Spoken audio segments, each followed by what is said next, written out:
na Chief Inspector Zakayo Wechuli. Kikundi cha kwanza chini yake Inspector Rafael Abeka katika mavazi yao rasmi ya sherehe. Kinafuata kikundi cha kinadada chini yake Chief Inspector Irene Ontuga akisaidiana na Inspector Roda Cherono wakiwa katika mavazi yao rasmi ya sherehe. Wanafuata hivi sasa ni askari wa kupambana na ghasia katika magereza chini yake Inspector Felix Ouma.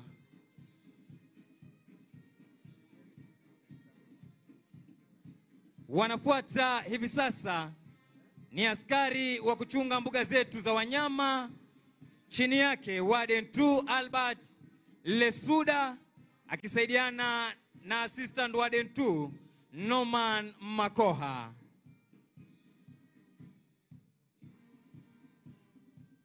Wanafuata hivi sasa ni askari wa kuchunga misitu chini yake Superintendent Philip Ndeima akisaidiana na Inspector Nelson Ayodi katika magwanda yao mazito ya kikazi.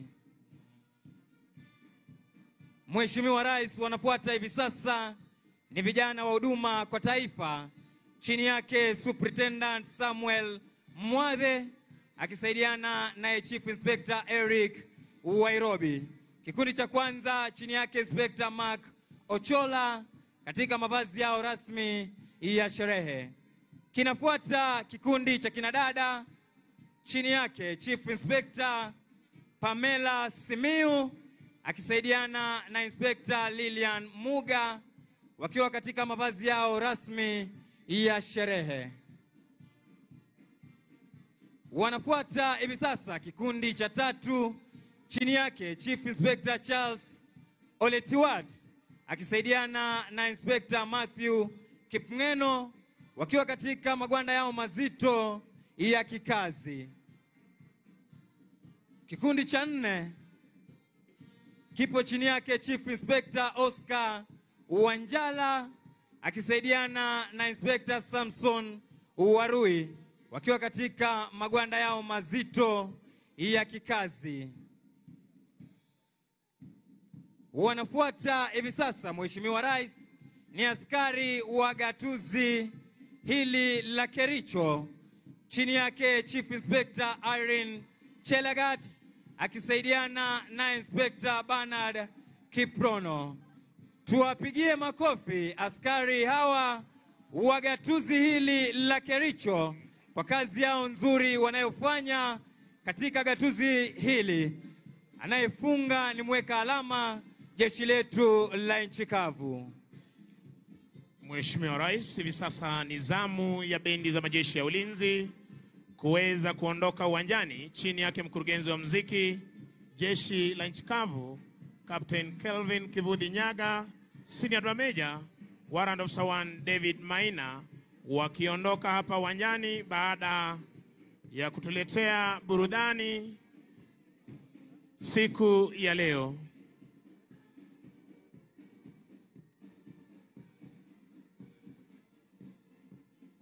Mheshimiwa Rais, itafuata tamasha ya ndege zetu tukiletewa na jeshi la wanaanga, na kwa mengi zaidi nitampisha mwenzangu Jabiri Banzi aweze kuendelea. Asante sana mwenzangu. Mheshimiwa Rais, linafuata onyesho la ndege zikiwemo ndege zetu za kivita tukiletewa na jeshi letu la wanahewa. Kutufungulia onyesho hili la ndege, Mheshimiwa Rais, ni ndege zinazotumika kwa mafunzo ya kiwango cha juu na marubani wetu, ndege aina ya Tukano zikipaa kwa utaratibu kabisa. Tuwape makofi marubani wetu.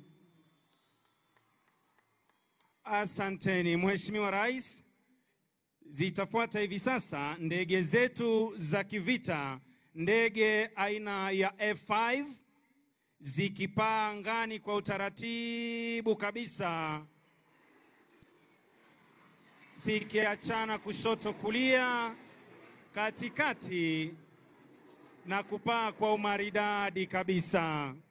Mheshimiwa Rais, ndege hizi zina uwezo wa kuruka kwa kasi zaidi, kurusha makombora kwenye ngome za adui, huku wanajeshi wa jeshi letu la wanahewa wakishirikiana na jeshi letu la nchi kavu pamoja na jeshi letu la wanamaji, kama ilivyo dhamira ya mkuu wetu wa majeshi, one force, one mission, kuhakikisha ya kwamba nchi yetu iko salama kabisa, ikiwemo mipakani, angani, pamoja na baharini.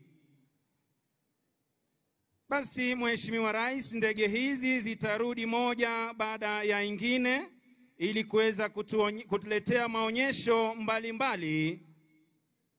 Na siku ya leo, ndege ya kwanza Mheshimiwa Rais inapakwa maridadi kabisa, ikituletea mizunguko ya kushoto. Na ndege ya pili Mheshimiwa Rais inapaa kwa umaridadi, utaratibu na kuzunguka mara 4 kwa umaridadi kabisa. Tuwape makofi marubani wetu tafadhali. Ndege ya tatu Mheshimiwa Rais itapaa juu kabisa, kuzunguka mizunguko ya kushoto.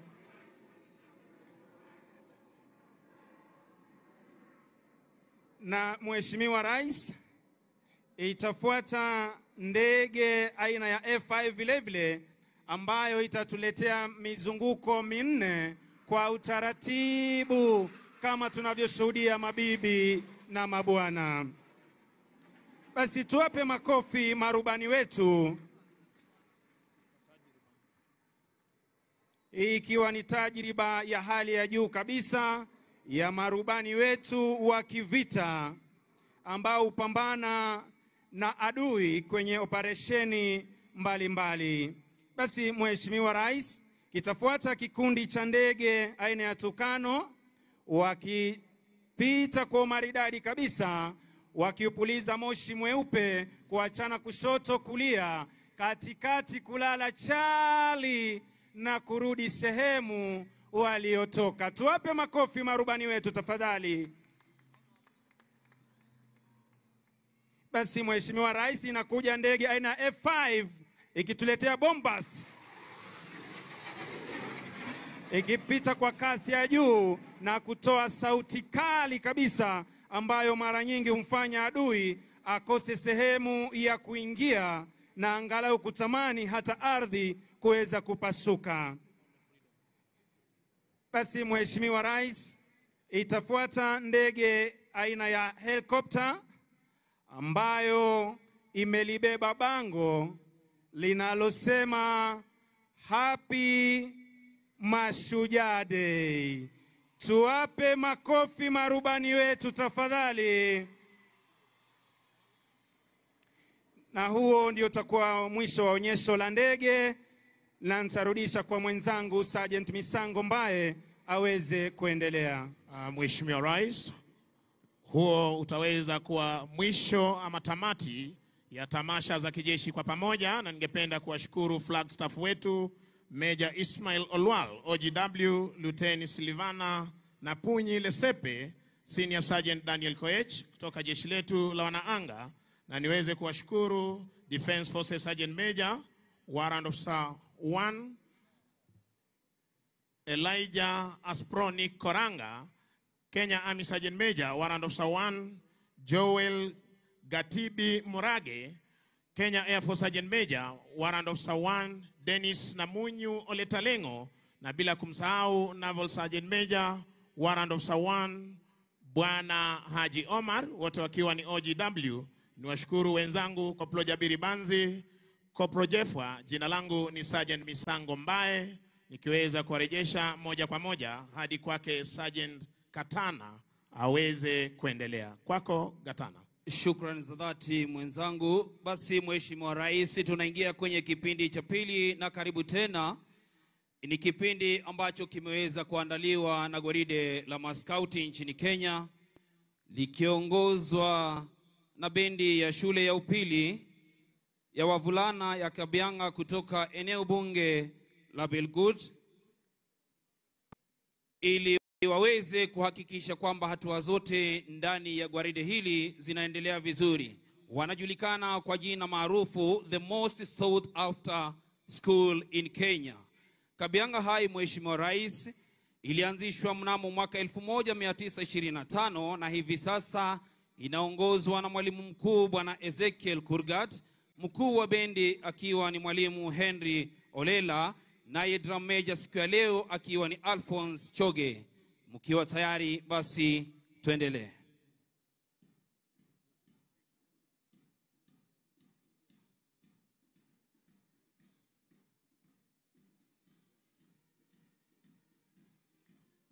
Scouts, Mheshimiwa Rais, ni vijana ambao wanaanzia umri mdogo na wako na hamasisho kubwa kwenye jamii zetu. Ikiwa sasa wewe ndiwe patron wao, Mheshimiwa Rais, wanaiga mtindo wako na mfano wako ili kuweza kuwa na maadili mema kwenye jamii.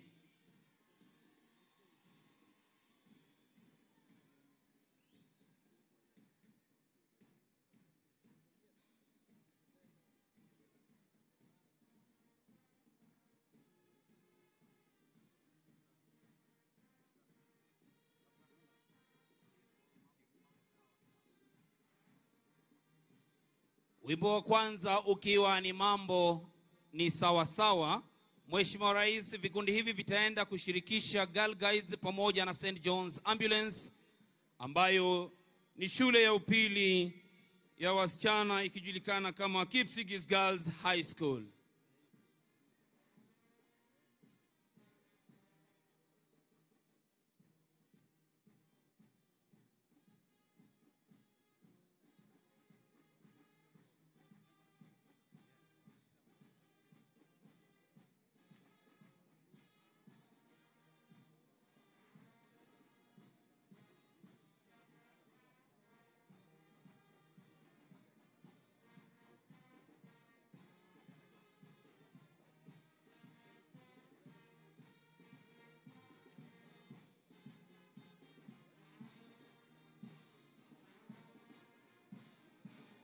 Na kwa kuweza kuhakikisha kwamba hatua zilizoko ndani ya gwaride hili la maskauti zinaenda sawa sawia, ni kikundi cha Kabianga Boys na nyimbo zao tamu tamu.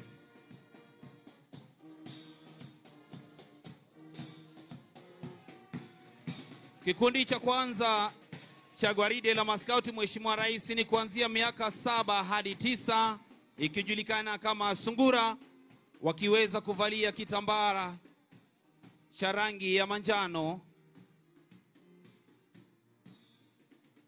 Vile vile kikundi kinachofuata chini ya uongozi wake Sharon Cherono ni kikundi cha miaka 10 hadi 12, kikijulikana kama Sungura.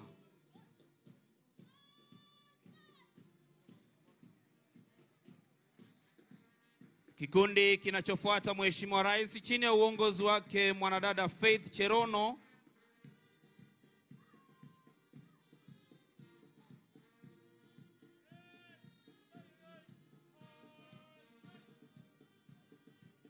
kikundi kinachofuata miaka 14 hadi 18 wakijulikana kama Mwamba.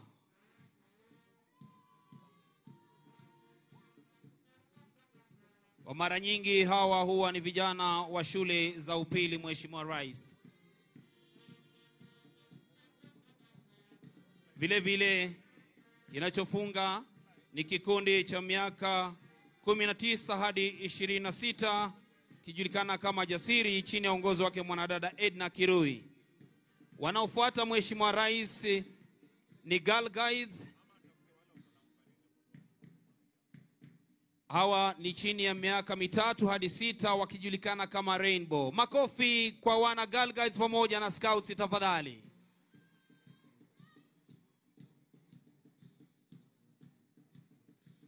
Vile vile kikundi kinafuata ni miaka 6 hadi 9 shule za msingi wakijulikana kama Brownie.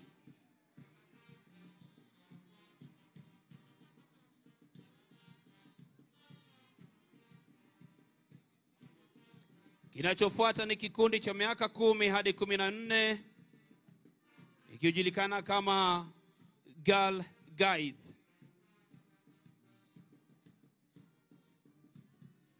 Ranger Mheshimiwa Rais miaka 14 hadi 18 wanapotufungia kwenye vikundi vya Girl Guides. Na inayofuata Mheshimiwa Rais ni wasichana wa St. John's Ambulance ambao ni kutoka shule ya upili ya Kipsigis Girls High School, vikundi vyote viwili.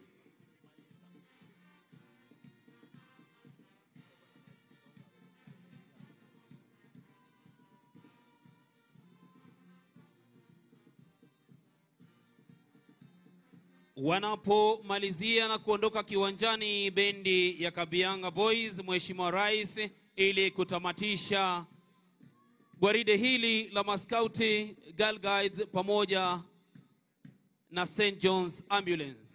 Asante sana Mheshimiwa Rais. Naomba sasa niweze kurudisha kwa mkuu wa kitengo cha State Function Bwana Mike Gitonga aweze kuendelea. Asante sana Afande Katana. Na wakimalizia Mheshimiwa Rais, sasa ningependa sote tuweze kutulia ili tuende kwa kipindi cha maombi. Na kwa maombi tutaongozwa na viongozi wetu wa tamaduni na pia wa kidini. Tukianza na kiongozi wa kimila Mzee John Sigei, kiongozi wa Kihindu Neleshbai Gaurishanka, Imam Abubakar Said Ali, na tukimalizia kwa maombi ya Kikristo ambaye tutaongozwa na Askofu Paul Kirui. Kwa hivyo sasa sote tutulie ili tuweze kuenda kwa maombi.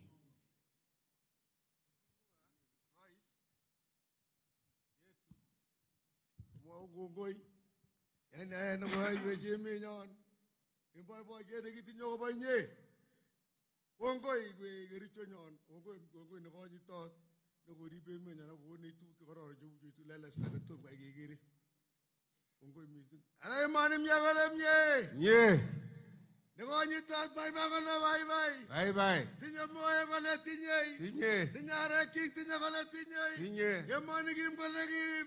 Man kole iman. Iman. Tinya boysa kole tinye. Tinye. Nechebi so tinya kole tinye. Tinye. Kwani nyandi ut kole ut. Tinye. Ikase ka kanandi kas kole kikas. Kikas. Ikase bere kwektul kas kole kikas. Kikas. Yemani ka bye bye kole bye bye. Bye bye. Tinya moye ka kole kitinye. Tinya mye kole tinye mani mye kole mye. Mye. Iman kole iman. Iman. Iman kole iman.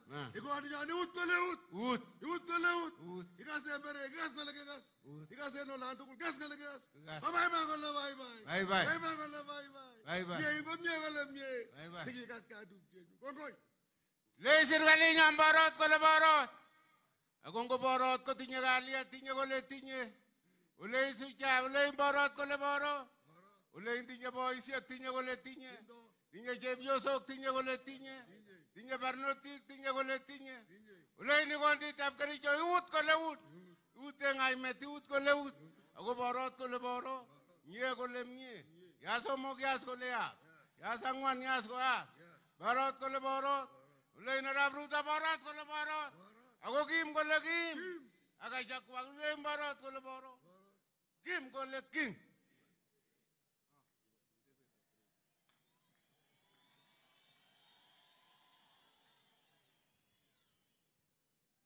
Let's bow down for a prayer for the leadership of the nation, for the day-to-day Mashujaa Day celebrations, to all our heroes who have dedicated their lives for our beautiful country, Kenya.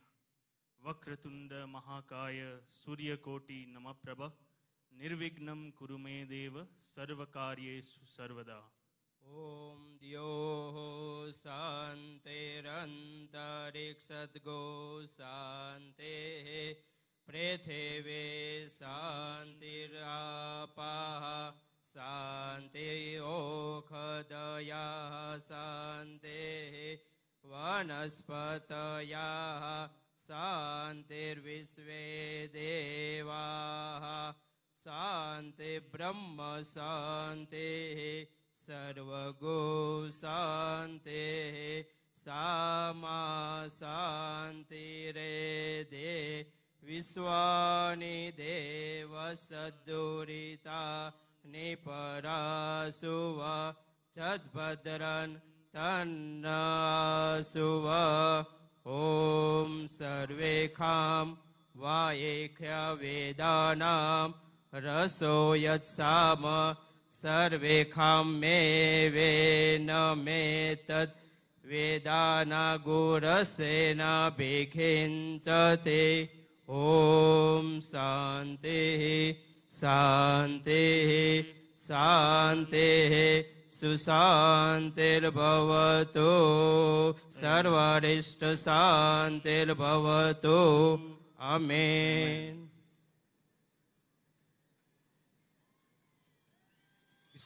Bismillahirrahmanirrahim. Kwa jina la Mwenyezi Mungu mwingi wa rehma mwenye kurehemu. Sifa zote njema ni za Mwenyezi Mungu, Mola mlezi wa viumbe wote. Tunakushukuru Mwenyezi Mungu kwa kutufikisha siku ya leo na tukaweza kukusanyika sehemu kama hii. Tunakuomba ulibariki taifa letu liwe taifa lenye amani, upendo, undugu na maendeleo. Ewe Mwenyezi Mungu, wajalie viongozi wetu waendelee kuongoza kwa haki na usawa, na uwapatie hekima katika kazi yao. Uwapatie nguvu na afya bora, watuhudumie kwa njia inayostahiki. Ewe Mwenyezi Mungu, mjalie rais wetu na makamu wake pamoja na baraza la mawaziri uvumilivu na ujasiri, waweze kuipeleka nchi yetu katika maendeleo ya kudumu. Ya Allah, wapatie ushujaa juu ya ushujaa, waweze kukomesha ufisadi na dhulma, na waeneze haki na uadilifu. Ewe Mwenyezi Mungu, tusamehe dhambi zetu na utupatie maisha ya raha hapa duniani na kesho akhira. Wa sallallahu ala sayyidina Muhammadin wa alihi wa sahbihi wa sallam. Amin.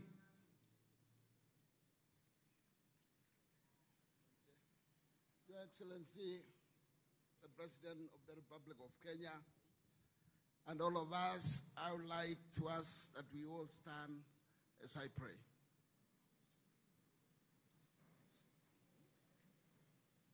Baba Mwenyezi Mungu, mtakatifu, mtakatifu aishia milele,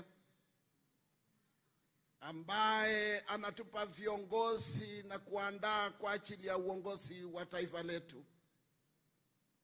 Ninakuheshimu na ninakutolea shukrani kwa sababu ya siku ya leo ya Mashujaa Day.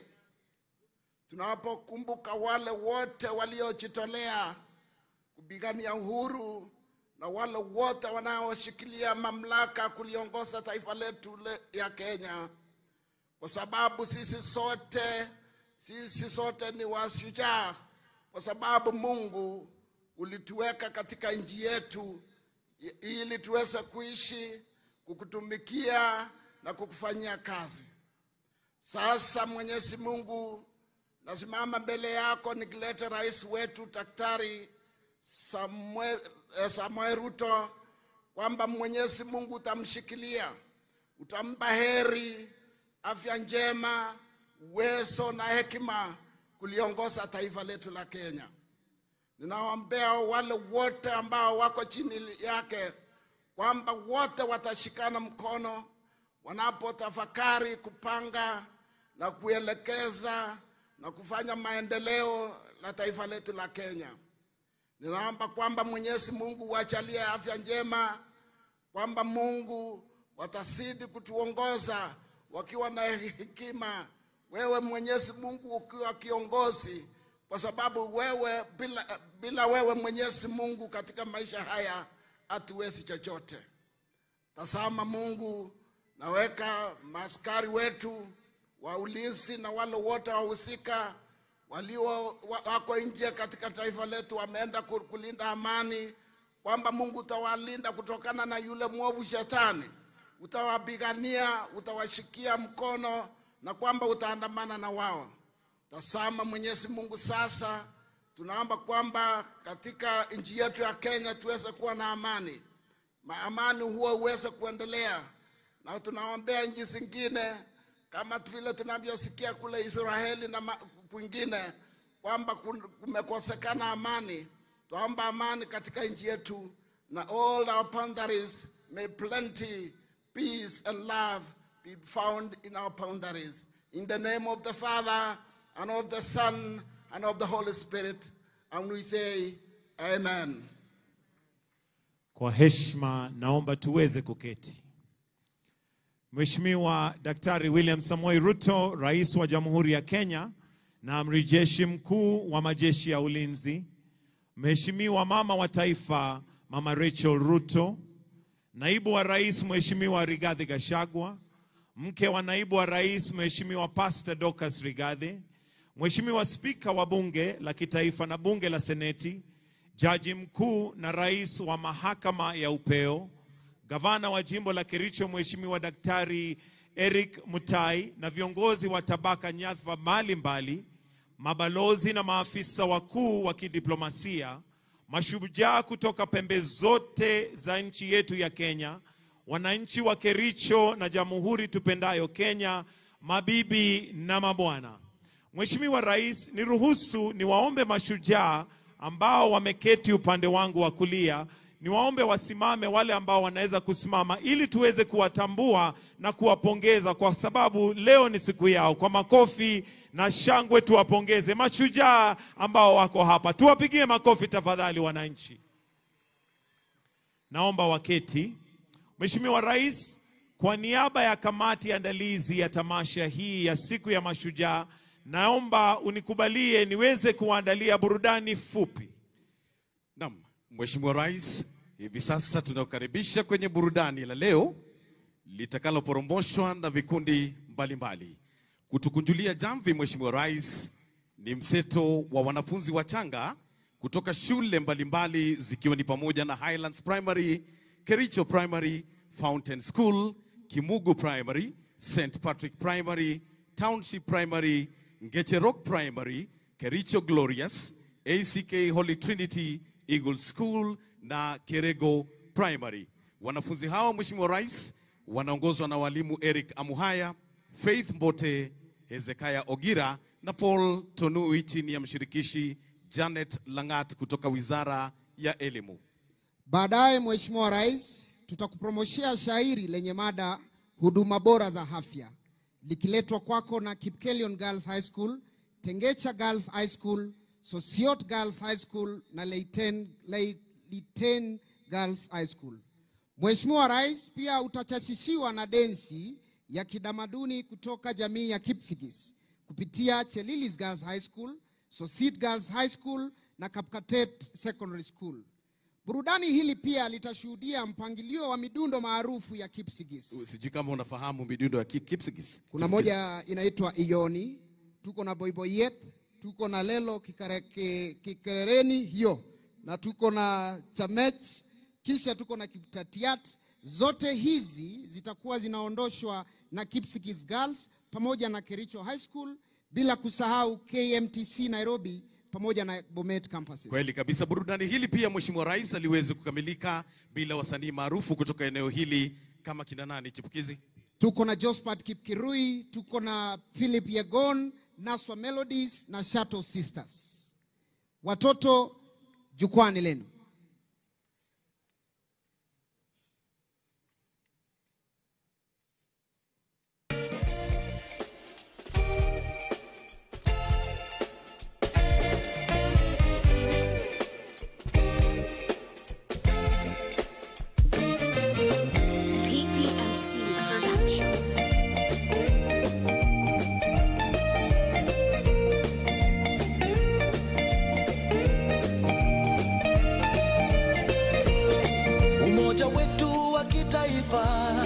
Ndiyo nguzo ya nchi yetu, tukiwa sote pamoja tutaijenga Kenya yetu kwa amani na upendo, tuendeleze utu wetu.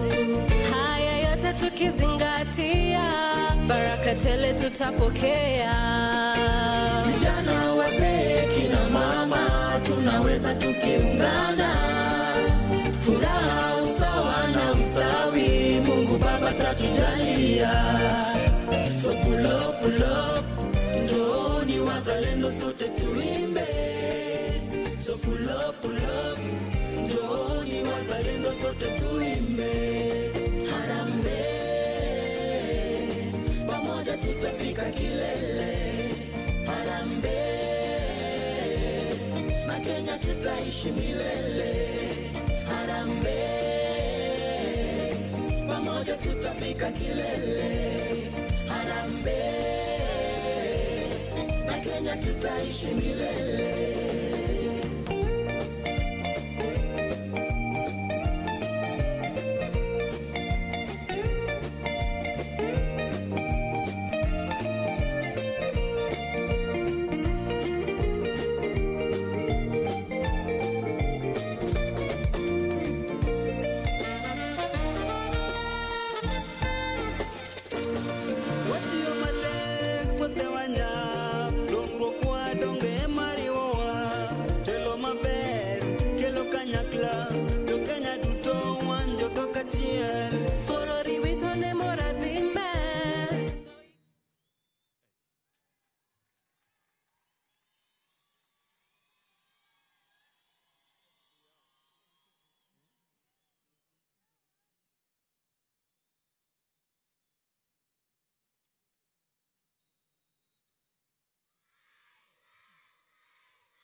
Tuwashangilie wanaposema I love my country Kenya, wakiwa wamechora ramani ya nchi yetu.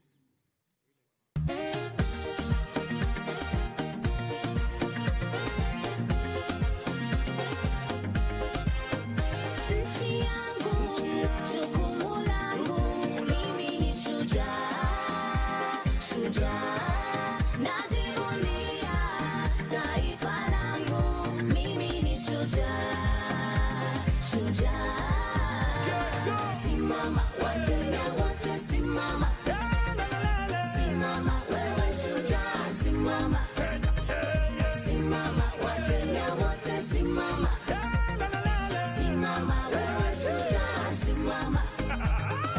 Kenya yaito beautiful, mazingira tupate colorful. Aba Kenya na bantu wonderful, proud to be Kenyan, I'm grateful. Wajula bujinguru jaito, jinguru jaito, basigeta basali benze jaito, omarembo jaito. Ase obama, tochite amo, tusonge kwa pamoja. Tumetoka mbali, tunaenda mbali, sote kwa pamoja. Jukumu langu, mimi ni shujaa, shujaa. Najivunia taifa langu, mimi ni shujaa, shujaa. Simama Wakenya wote, simama. Simama, simama wewe shujaa, simama. Simama.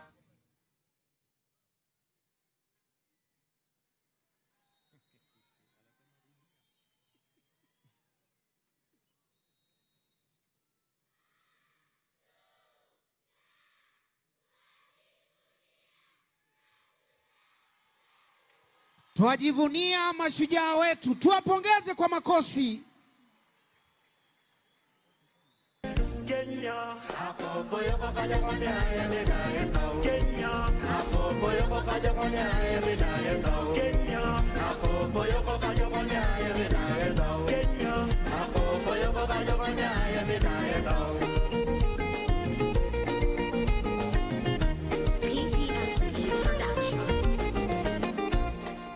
Sufal ke reglang niya de yetal kumo. Sufal ke reglang na to maray ke kumo. Serel ke reglang mabe perdai shongo bang. Serel ke reglang tu miensiri yongo bang.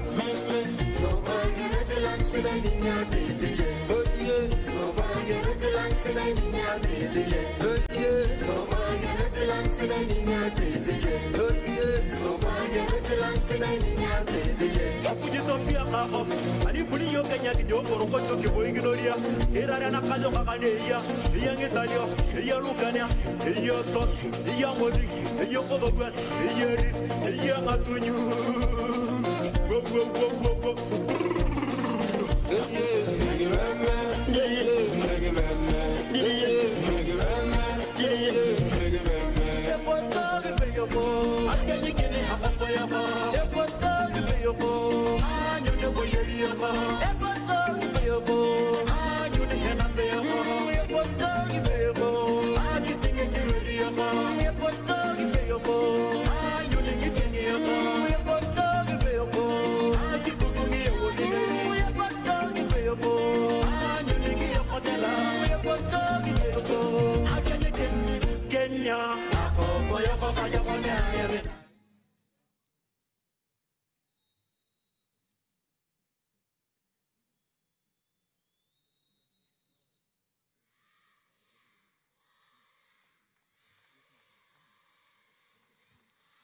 Wanasema afya bora, maisha bora. Tuwashangilie kwa makofi.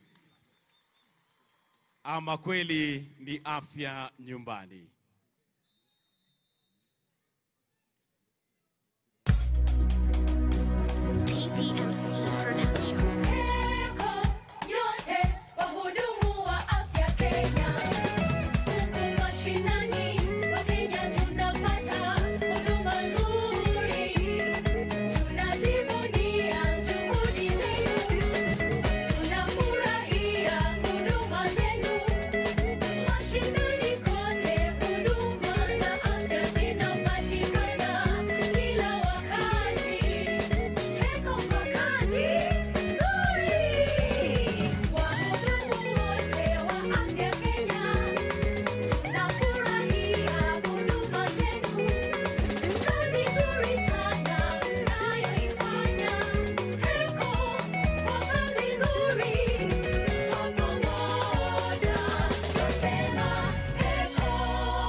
Tuwashangilie watoto kwa makofi tafadhali.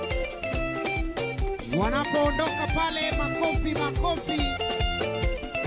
PBMC Production. Gichame tugul emet nenyon, gichame tugul Kenya.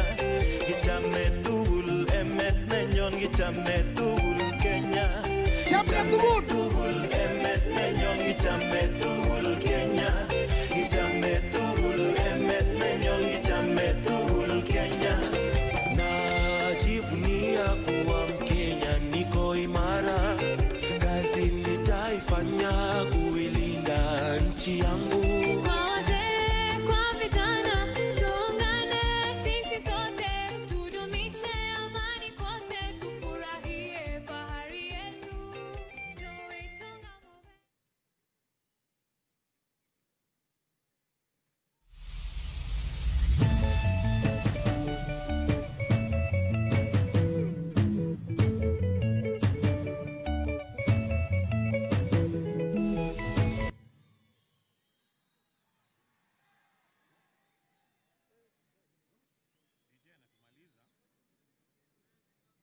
Hicho ni kionjo. Ukijisikia kusimama ucheze nao unakaribishwa. Twende DJ.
dunia, tutatibiwa nyumbani. Pindi tapogua, huduma bora ya afya, hatutaki kaa nayo. Lengo kurahisishiwa, upate huduma bora, pesazo hazito liwa, punguza mbaya fikira, popote utapokuwa, mradi wa imani, tujisajili tupate huduma bora ya afya. Mfano tukiugua gonjwa baya saratani, ni kweli tatibiwa ama tupigwe na chini? Mjamzito sawia, mumempangia nini? Huduma bora ya afya hatutaki kaa nayo. Hayo ni kipaumbele, vyema tashughulikiwa, na mengine tele tele nchini atatibiwa. Pamoja tusonge mbele. Ibenita.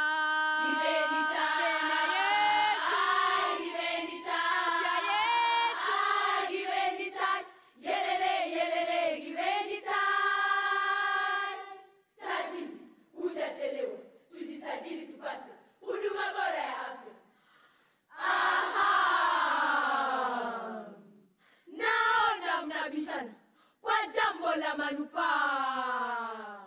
Huko kote, kila kona, ulimwenguni hapa. Ni vyema tukafanana, kwa pamoja tutapaa. Tujisajili tupate huduma bora ya afya. Huduma hii ni kweli.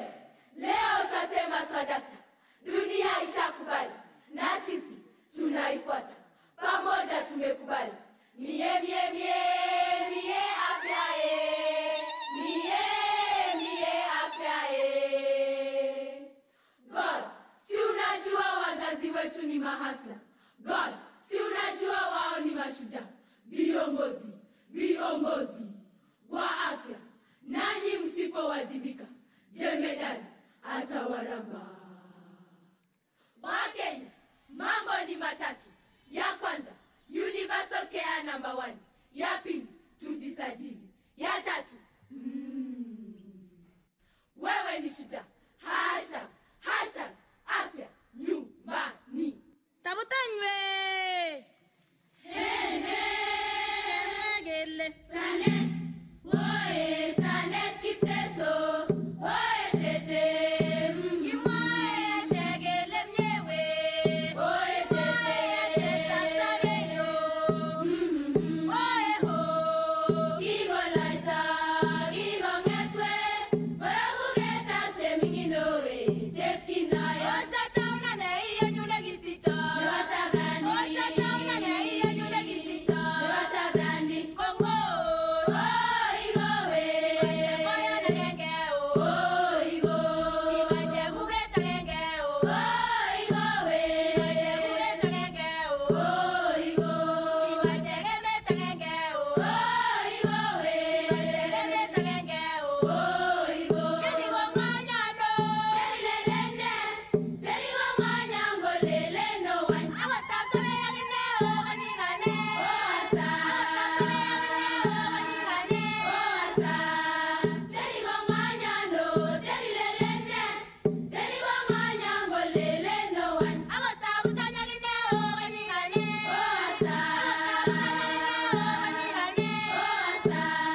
Afya nyumbani. Wapi makofi na vigelegele wananchi?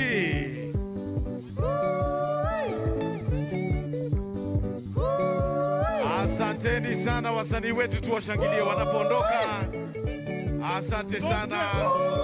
Kwa kweli ni afya nyumbani kama ilivyo kauli ya Mheshimiwa Rais wa Jamhuri ya Kenya.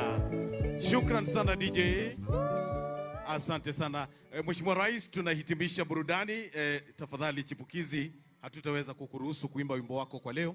Hakuna shida, manake hata nilikuwa sijaumaliza.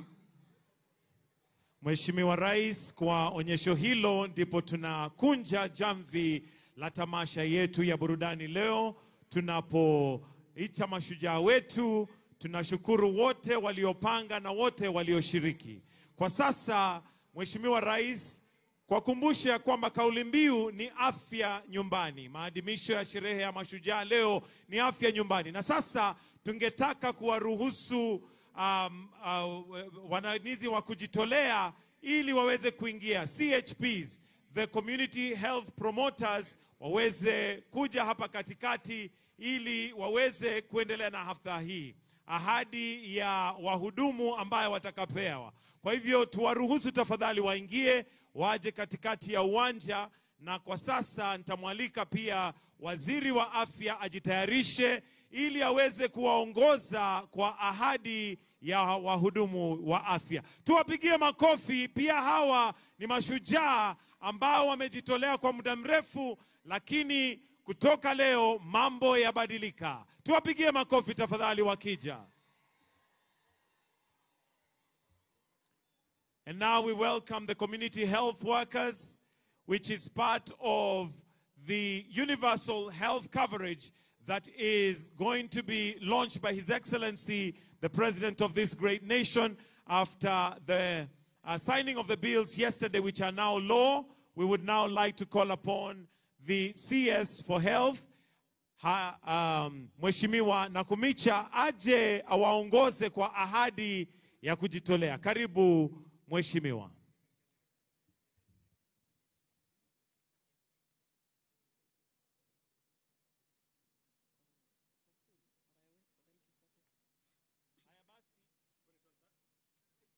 Basi wahudumu, tunaomba ya kwamba mtarudia hii ahadi ambayo mnajitolea leo mkifuata waziri atakayewaongoza.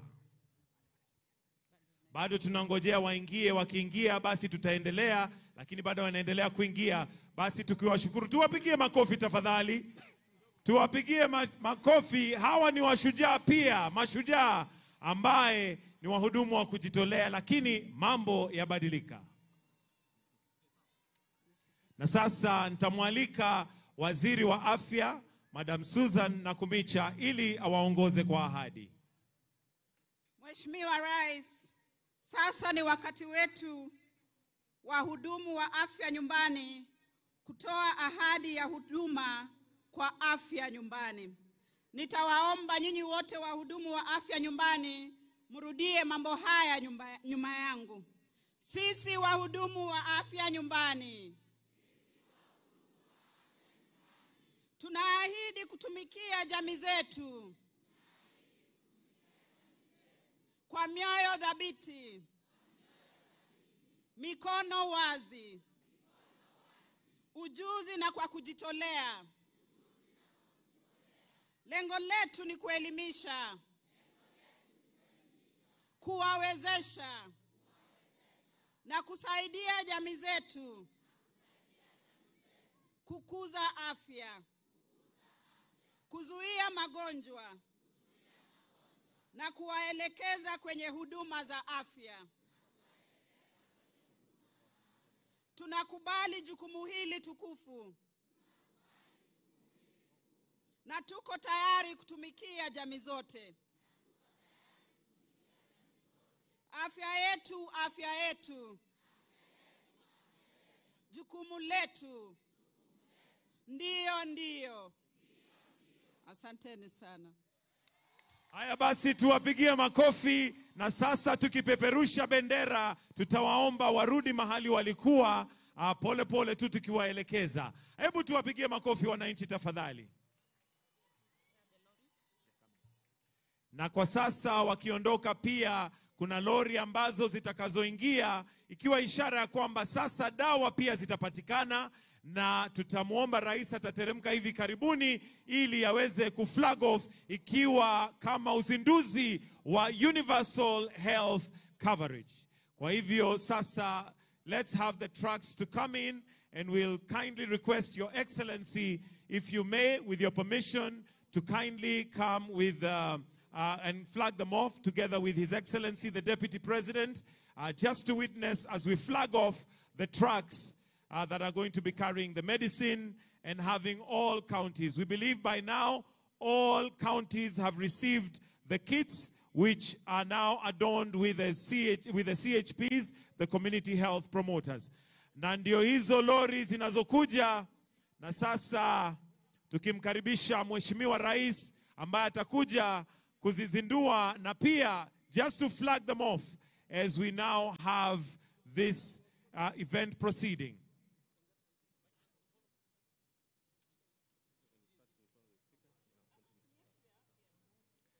Tukiwakumbusha kwamba kauli mbiu ni afya nyumbani. Hebu sote tuseme afya nyumbani.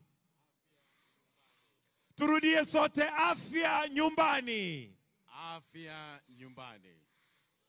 We now have these trucks that have the medicine, and each truck is representing a region, but every county is represented. Wapi makofi ya Rais? As he continues to flag them off. Come on, let's tumpongeze kwa makofi Rais wa Jamhuri ya Kenya.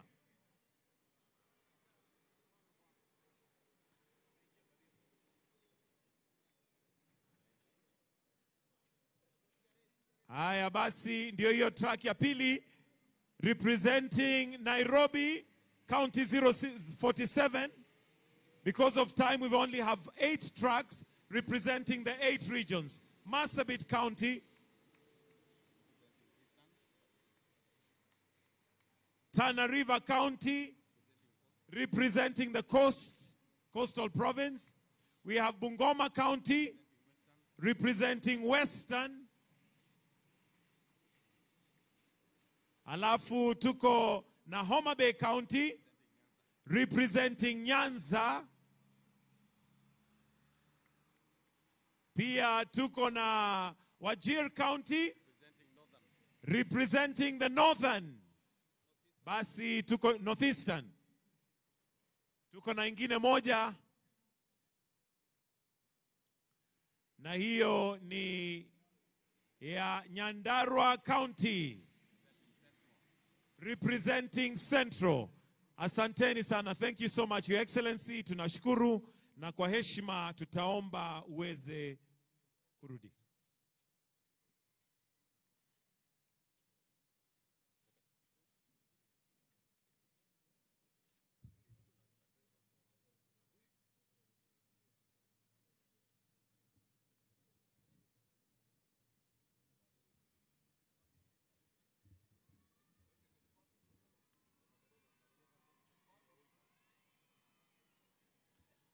The government has onboarded 100,000 community health promoters, known as CHPs, in the country, and will continue with Afya Nyumbani. Naomba sote tuweze kuketi.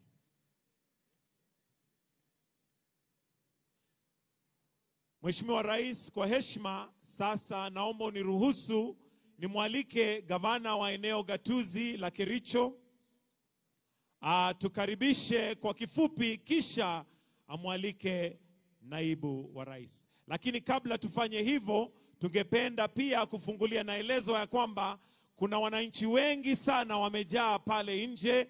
Kwa hivyo gavana, niwie radhi, ningependa kwanza tuwaruhusu wananchi waweze kuingia ili waweze pia kuhudhuria tukiendelea. Kwa hivyo tafadhali tuwaruhusu wananchi waweze kuingia kabla nimwalike gavana aweze kutukaribisha hapa Kericho. Na kama wananchi wanaingia, hebu tuweze kutizama kwa runinga sauti ya mwananchi. Tukiwaruhusu wananchi kuingia, hebu tuweze kuweka kwa runinga sauti ya mwananchi. Asanteni. Simama Wakenya wote, simama. Sauti ya mwananchi. Simama wewe shujaa, simama. Tumefanya hii kazi kwa muda mrefu, hatukuwa tunalipwa, lakini kwa sasa tunalipwa. Tunafurahi. Hatukuwa tunapata kitu hata nini. So amefanya vizuri sana kusema tutapata kitu. Hata si kulipwa. Tukipata ini token tutashukuru. hata sisi hatukuwa tunajua kama hii watu walikuwa wanajitolea. Tulikuwa tunafikiri walikuwa wanalipwa na serikali. Kulingana na juhudi ya rais, hakika hao watu watapata nguvu na hao watu watakuwa na ile msisimiko ya kufanya kazi zaidi. Sisi tulikuwa tumevolunteer kwa muda mrefu sana, lakini sijawahi kuona mtu akitaja mambo ya service. Tumekaa kwa miaka mingi bila stipend. Na sasa wakati huu kumetokea stipend. Tunasema karibu na karibu Kericho. Wakati wa Mashujaa Day tunataka useme kitu ala nono kuliko ya stipend. Rais wetu ametuempower, ametupatia toolkit, tutakuwa tukitumia huko mashinani. Tungependa asiwachie hapa, aendelee kutufuatilia sana, ajue tunafanya kazi gani. Mbeleni hatukuwa nayo hiyo kits na hizo vitu alituletea, tumefurahia. Tunashukuru serikali sana, na Mungu awabariki tena azidishie, na zaidi ya yote waendelee kutukumbuka hata na vifaa zaidi. Nchi wapate knowledge kuhusu maneno ya preventive. Tunaona kwamba tutatumia pesa mingi kununua dawa. Tunaposherehekea sikukuu ya Mashujaa, ningependa kuambia ma-CHV wote waendelee na hiyo kazi mzuri wanafanya, hasa kusaidia wamama na hata watu wa kijiji, hasa kwa usafi na kukaa katika hali yenye inayofaa kama mwananchi wa kawaida. Ile kitu ambayo ningependa kwanza, ningeshukuru serikali kwa mkondo ambayo wanachukua sasa hizi. Kuzuia ni mzuri kuliko kuponya. If they are Mashujaas of the year, it's community health promoters. You know, we are not volunteers, we are promoters. Heko to our president. Wherever you are, we say we salute you. Naomba waingie kwa utaratibu tafadhali, na pia tuweze kuweka kitu kingine kwa runinga. Wanaendelea kuingia bado. And at this point, allow me to also recognize His Excellency Tete Antonio, the Minister of Foreign Affairs for Angola, who is representing His Excellency, the President, João Manuel Lourenço, President of the Republic of Angola. Together with his delegation, we recognize you and appreciate that you've honored us with your presence. Studio, naomba tuweke pia kitu kingine kwa runinga. Wananchi wanaendelea kuingia. Wananchi ni waombe tuingie tu kwa utaratibu. Sote tutaruhusiwa tuingie. Muraguri. Nilianza hii kazi kutoka mwaka wa 2003. Miaka hiyo 20 nimefanya hiyo kazi. Kwangu nafurahia kwa sababu naifanya na roho yangu yote. Hii exercise nafanya registration, naona ni muhimu kwa sababu serikali yetu itajua ni watu wangapi wako na disability, wapi wako na diabetes, ni wangapi wako na hypertension, ni watoto wangapi wamezaliwa, ni wazee wangapi wako over 70 years. Hiyo statistics itasaidia serikali kwa chochote inataka kufanyia community. Kutoka hiyo miaka tumefanya hii kazi ya community health promoters, tulikuwa tunaandika kwa mikono. Unaandika saa ingine karatasi inapotea, unakimbia kwa public health, unamuitisha ingine, unakuja unajaza. Sasa unakuja unalipitia hiyo information ndio umpelekee. Kupeleka kwake atakwaka inaweza potea. Sasa hii technology, chochote umeweka hapa haitapotea. So this is very safe kwa kwetu na kwa serikali. Unaona information iko hapa. PSU yako na yake. Lakini kwa simu yangu hakuna mtu anaweza ingia. Sababu nikipa submit na submit kwa PSU. Akitaka kujua area yangu ni watu wangapi wako na disability, anaenda kwa system. Hata niuliza. Akitaka kujua ni watoto wangapi wamezaliwa, anaenda kwa system. Hata president mwenyewe akitaka kujua mambo yote atakuja hapa. Akiklik tu atapata information yote. Na tushukuru serikali kwa kutupatia hii. Tumechoka na kuandika. Sasa kutupatia hii inaoneshana sasa tumeenda digital sisi wote. Afya yako, jukumu langu, mimi ni shujaa.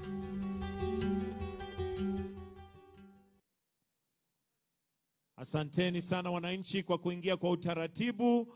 Na sasa Mheshimiwa Rais, naomba uniruhusu niweze kumwalika gavana wa eneo gatuzi la Kericho atayetukaribisha, na akimaliza amwalike naibu wa rais. Tumpigie makofi Gavana Dr. Eric Mutai. Thank you so much, Your Excellency, the President of the Republic of Kenya, Dr. William Samoei Ruto, Her Excellency, the First Lady, Mama Rachel Ruto, His Excellency, the Deputy President,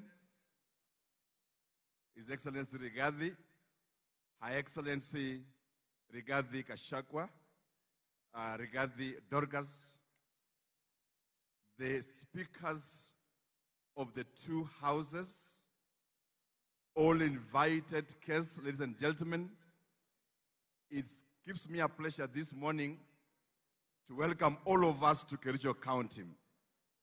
Indeed, if there is one single honor you have demonstrated to the people of Kericho, is your choice to have this state event in Kericho County.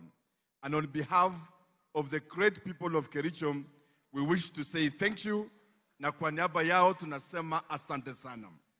Secondly, Your Excellency, we wish also to indicate that as we celebrate this very important occasion, as the county government of Kericho, we have 1,600 community health promoters.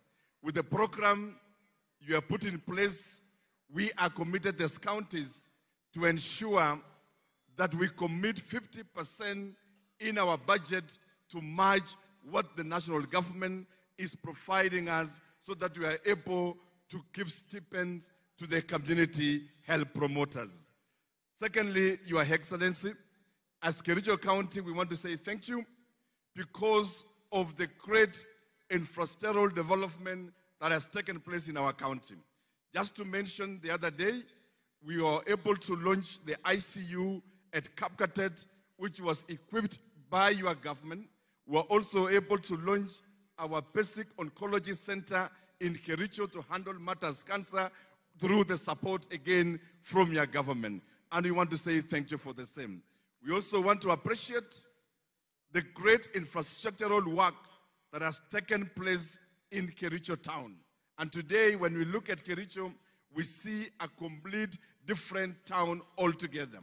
Out of that, Your Excellency, we commit as a county to move with your agenda of expanding Kericho town. I know that we have earmarked 1,000 acres for expansion, and already we are in the process of negotiating with the squatters so that Your Excellency will be able to get a new town of Kericho. We also look forward, Your Excellency, towards the completion of the airport. Today, I am a proud governor on behalf of these great hustlers of Kericho, that you are able also to land at Karenga Stadium, which is historical in itself and will remain in our hearts.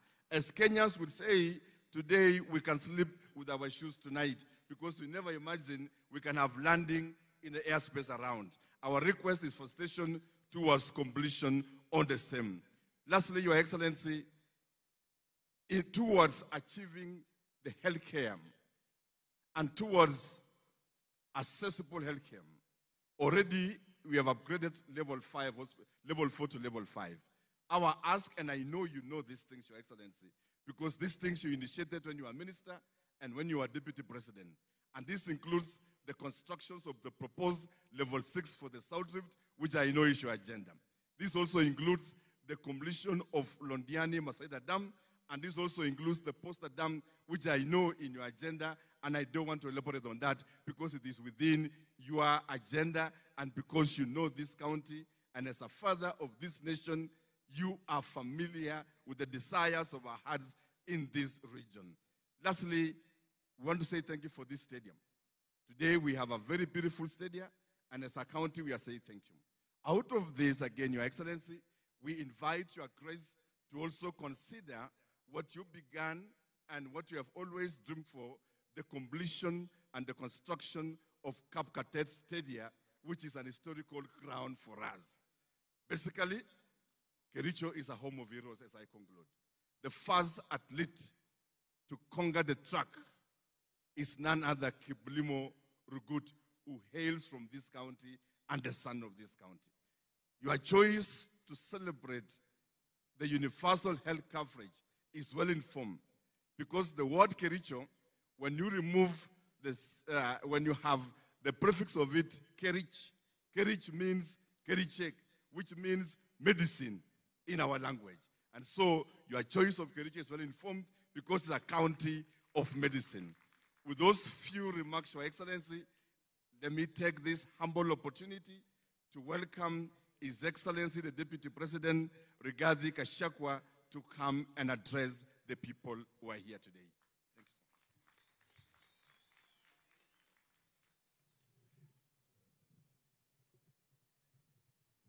Your Excellency,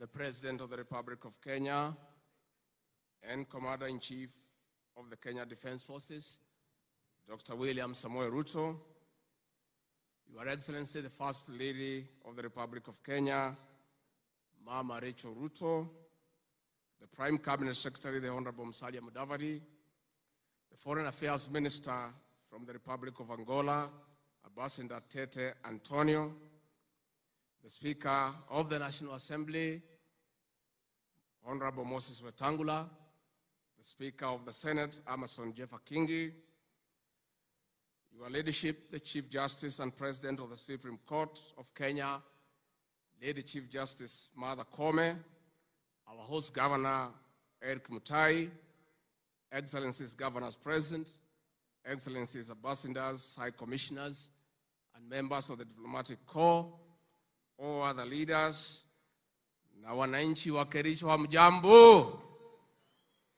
Hamjambo tena. God is good, and all the time. Nisalimieni kwa hewa. Bwana Yesu asifiwe. Bwana Yesu asifiwe tena. Your Excellency, I will seek your indulgence, if you allow me, before I welcome you to address the nation with tremendous respect, to request our visitor, Ambassador Antonio Tete, from the Republic of Angola, to come and greet the people of Kenya and say a few words. Ambassador.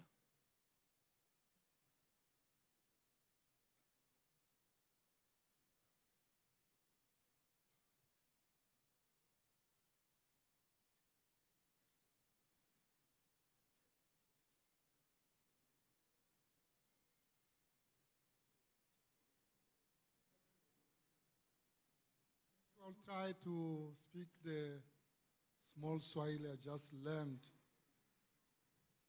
Ndugu na dada wa Kenya, hamjambo. And happy Mashuta Day to everyone. Mr. President, First Lady, Vice President, Prime Minister, Ministers, Speakers of the two houses, dear colleagues here present, my brothers and sisters, on behalf of President João Lourenço, I would first like to convey his apologies. He would have loved to be here, but for foreseen reasons, he couldn't make it to Kericho. But he sent you a very warm greeting, thanking again for the warm reception we always have been granted in whenever we come to Kenya. Mr. President, it is very emotional for the Angolan people to be here, especially on a such day of Heroes Day, because those are the same heroes who also are not only Kenyan heroes, but they are also African heroes and Angolan heroes. Many maybe would remember how the struggle for independence of Angola benefited from the revolution of Kenya. Think of the Mau Mau and others. And you may remember that under the leadership of President Jomo Kenyatta, the three Angolan liberation movements came to Mombasa and lastly met on June 21st, 1975 in Nakuru, where an agreement was signed, which was very significant to lead Angola to the independence in November the same year. So we will never have enough words to thank the Kenyan people for contributing not only to our freedom, but also for consolidating helping the Angolan people to consolidate our independence. Today, Mr. President, the nature of the struggles are over. We have the struggle for development. We have the struggle for peaceful environment. We have the struggle for peace in our countries and in our region. And here again, Kenya has been at the front line and collaborating with Angola in many of those areas. Mr. President, I think we are starting a new dawn in the relationship between Angola and Kenya. Just imagine, I just spoke about 1975, but we are having the very first official visit of an Angolan president to Kenya. And we held yesterday with my brother, the Prime Minister and Minister for Foreign Affairs, the very first joint commission to look at the areas of cooperation. Because until we make it to build our continent together, we fly together or we sink together. But we didn't choose to sink, so we are going definitely to fly higher and higher. Mr. President, thank you again for giving us the opportunity to greet our sisters and brothers from Kenya, and thanking you all for associating to this very important day, which the same day we celebrate in Angola on 17 September, the Heroes' Day. So we are very, very honored to be here. We wish you afya bora to everyone. Thank you. Asante sana. Thank you very much, Ambassador. Your Excellency, the 60th Mashujaa Day is one of the most important occasions in our history. We celebrate the day from Kericho County, one of the most active and colonial hotspots in the country, whose people were stripped of their right to land. We join the people of this county and other Kenyans in celebrating the gallant men and women who put their lives on the line to attain our freedom and restore our dignity. Your Excellency, we celebrate these men and women because they believed in the power of Africans in defining their destiny in socio-economic transformation.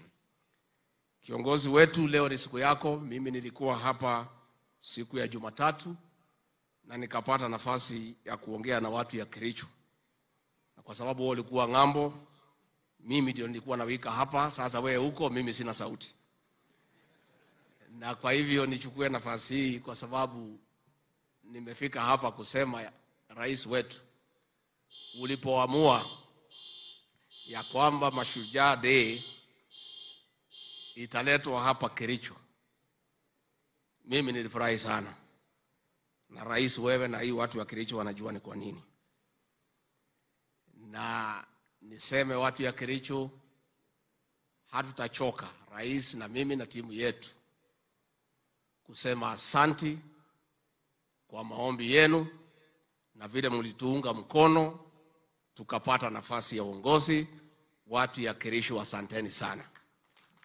Pia kabla nimwalike rais, pia nipongeze watu ya Kericho kwa sababu mlitupatia kiongozi chupavu, leader of the majority in the Senate, the Honorable Aaron Cheriot, ambaye anatusaidia pale na rais, na hata zile sheria rais ameidhinisha jana, yeye na viongozi wa Senate walichangia kiwango kikubwa.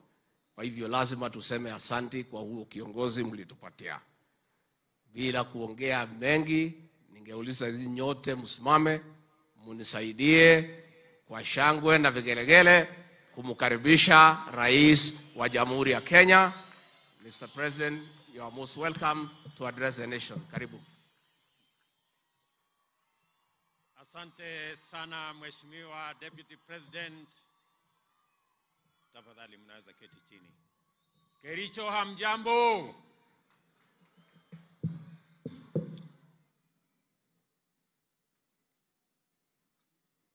Our guest,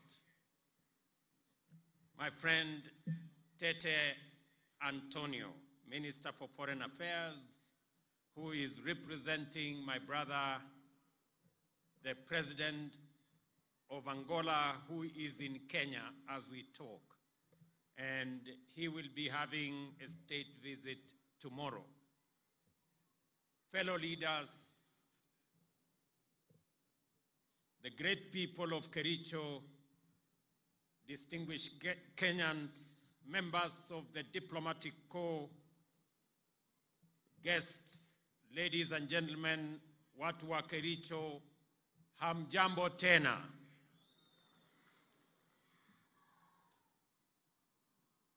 Kericho hamjambo. Kericho chamgei. Omune. Kericho Bwana Yesu asifiwe. Hebu mnisalimie hewani nione hivi watu wa Kericho. Asanteni sana. Mashujaa Day is a celebration of the power of individuals to change the course of history and the destiny of a nation. It is a reminder that nations are driven forward and changed by individuals, ordinary men and women who believe they can make a difference and who believe they can change the status quo. The status quo in 1963 was a colonial state, the denial of basic freedoms and dignity. Deep inside many individuals then, they believed change was necessary and they took action. Individuals belief resulted in action and ultimate progress that made us the people we are today, an independent, democratic, progressive nation. Today, the status quo is a hunger for socio-economic transformation, one that most of us feel is long overdue, and we are rightfully so. The need for heroism is as urgent as it was in pre-independence Kenya. The power of individual action is still as powerful today as it was then. Our heroes today are on the farms, the markets, in factories, in offices, in construction sites, and in many other places. Our heroes are using their creativity to create content and shape culture. They are playing on fields, running on tracks, and working across many other fields. Every day, when we do our best, when we deploy our diligence, intellect, passion, creativity, hard work, and the sense of purpose, every day that we believe we can make a difference, we are changing our country. This is our call to Ushujaa, to the best of us, to be the best of us every day, and to move our nation forward. This is why we are focused on empowering Kenyans to be at their best on diverse fields by democratizing and innovating government services to ensure that we give as many Kenyans as possible the opportunity to be their best so that they can move our country, our nation forward into a destiny that we all share as a people. The Constitution guarantees Kenyans the right to the highest standards of health. Since independence, successive governments have made efforts in guaranteeing access to quality and affordable health care for Kenyans, but with limited success. There have been several attempts and efforts to achieve universal health coverage, one in 2003, in 2013, and in 2018. However, these efforts were met with little success. It is for this reason that the government of Kenya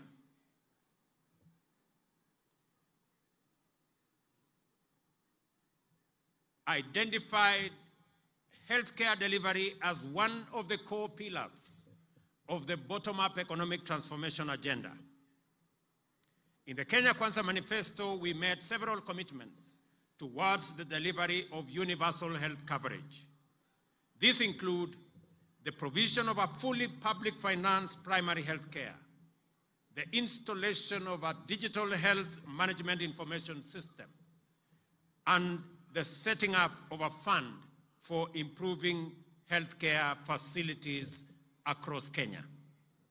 Other commitments were the setting up of an emergency medical treatment fund, the establishment of a national insurance fund that covers all Kenyans, and the availability of medical staff who would deliver on this great universal health coverage that has been in the works for a long time.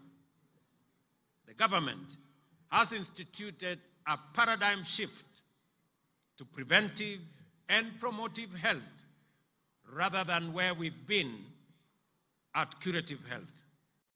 This approach also makes economic sense. Community health reports state that for every 1 shilling invested in community health, 9 shillings and 40 cents are realized in economic and social gains in our society. In our plan, delivery of primary health services at community level will start with community health promoters. And we are very proud that they are represented in large numbers today in this very important Mashujaa Day. The work of the promoters will include basic preventive and promotive health, health education, basic first aid for the treatment of minor injuries and ailments at household level, and referral for facility-based health care. Each community health promoter is allocated 100 homes within their neighborhoods, and this will happen countrywide. Considering the pivotal role played by community health in attainment of universal health coverage, the long-term financial viability and sustainability of community health is contingent on enhanced domestic resources for health. The national government is working closely with our county governments to strengthen the delivery of community health services through the payment of stipends for the 100,000 community health promoters. This will be done on a margin basis, 50% contributed by the national government and 50% contributed by the county governments. The national government has already allocated Kenya shillings 3 billion annually for payment of these stipends, and it is my belief that counties will match up this fund so that we can enable these great heroes of our time to help us on the delivery of community health at the household level. It is worth noting that as of today, over 1 million households in 10 counties have been visited already by community health promoters, overt services, and their data captured in the Afya Nyumbani dashboard. And this is a significant major achievement, as this dashboard is not only available to the Ministry of Health, it is also available in my office. We also agreed to provide the 100,000 community health promoters with kits, which contain basic equipment for household health screening, medicines and supplies used for service provision at the household level. And as you can see today, every community health promoter here present, each one of them has a health promoter's kit. And that is the case with 100,000 community promoters everywhere in the Republic of Kenya. Quality community health data is essential for the planning, resource allocation, and monitoring of progress towards universal health coverage. The government is committed to delivering on the digital health agenda, starting from the community level. The electronic community health information system, which is live and being used by the promoters across the country, is a simple and user-friendly mobile health device being used, and its application will be used to collect real-time, accurate household data. It will also initiate planning for health service delivery and provide linkage to health facilities. Along the CHP kit, the government has provided additionally 110,000 smartphones for use by the promoters and community health assistants. The shift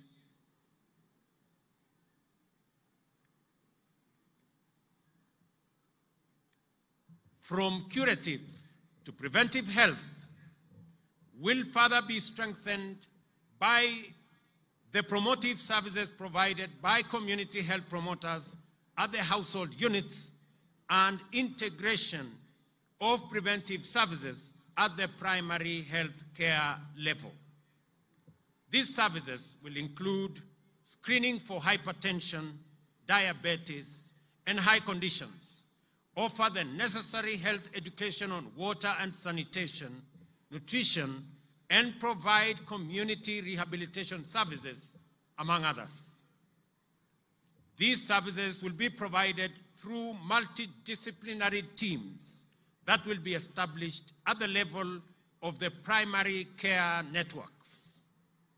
To strengthen the legal basis for health financing, health service provision, and achievement of UHC, 4 new health laws, which I signed into law yesterday, have been enacted. These are the Community Health Insurance Act 2023, Primary Health Care Act 2023, Facility Improvement Act 2023, and Digital Health Act 2023.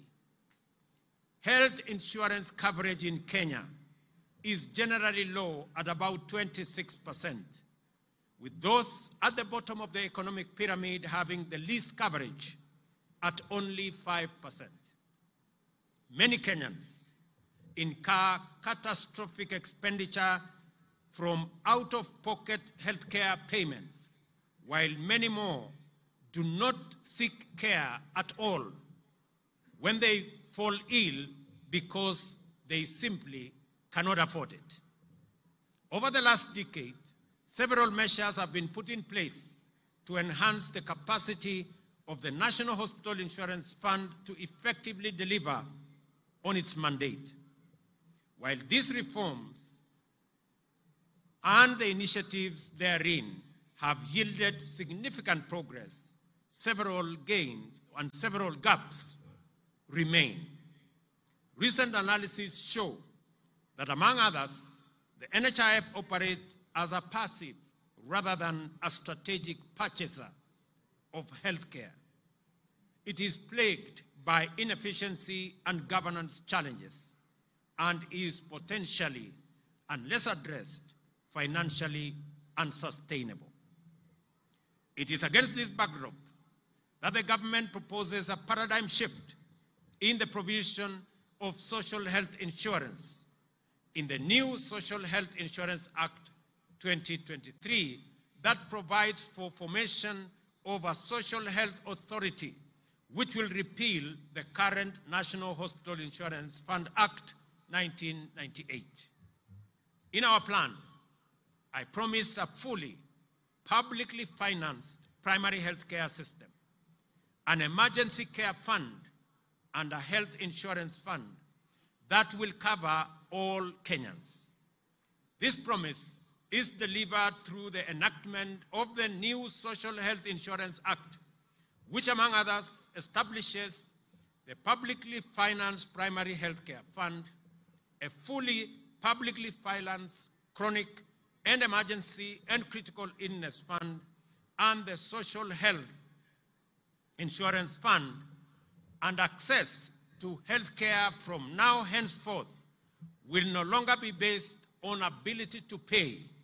It will be based on the health needs of every Kenyan.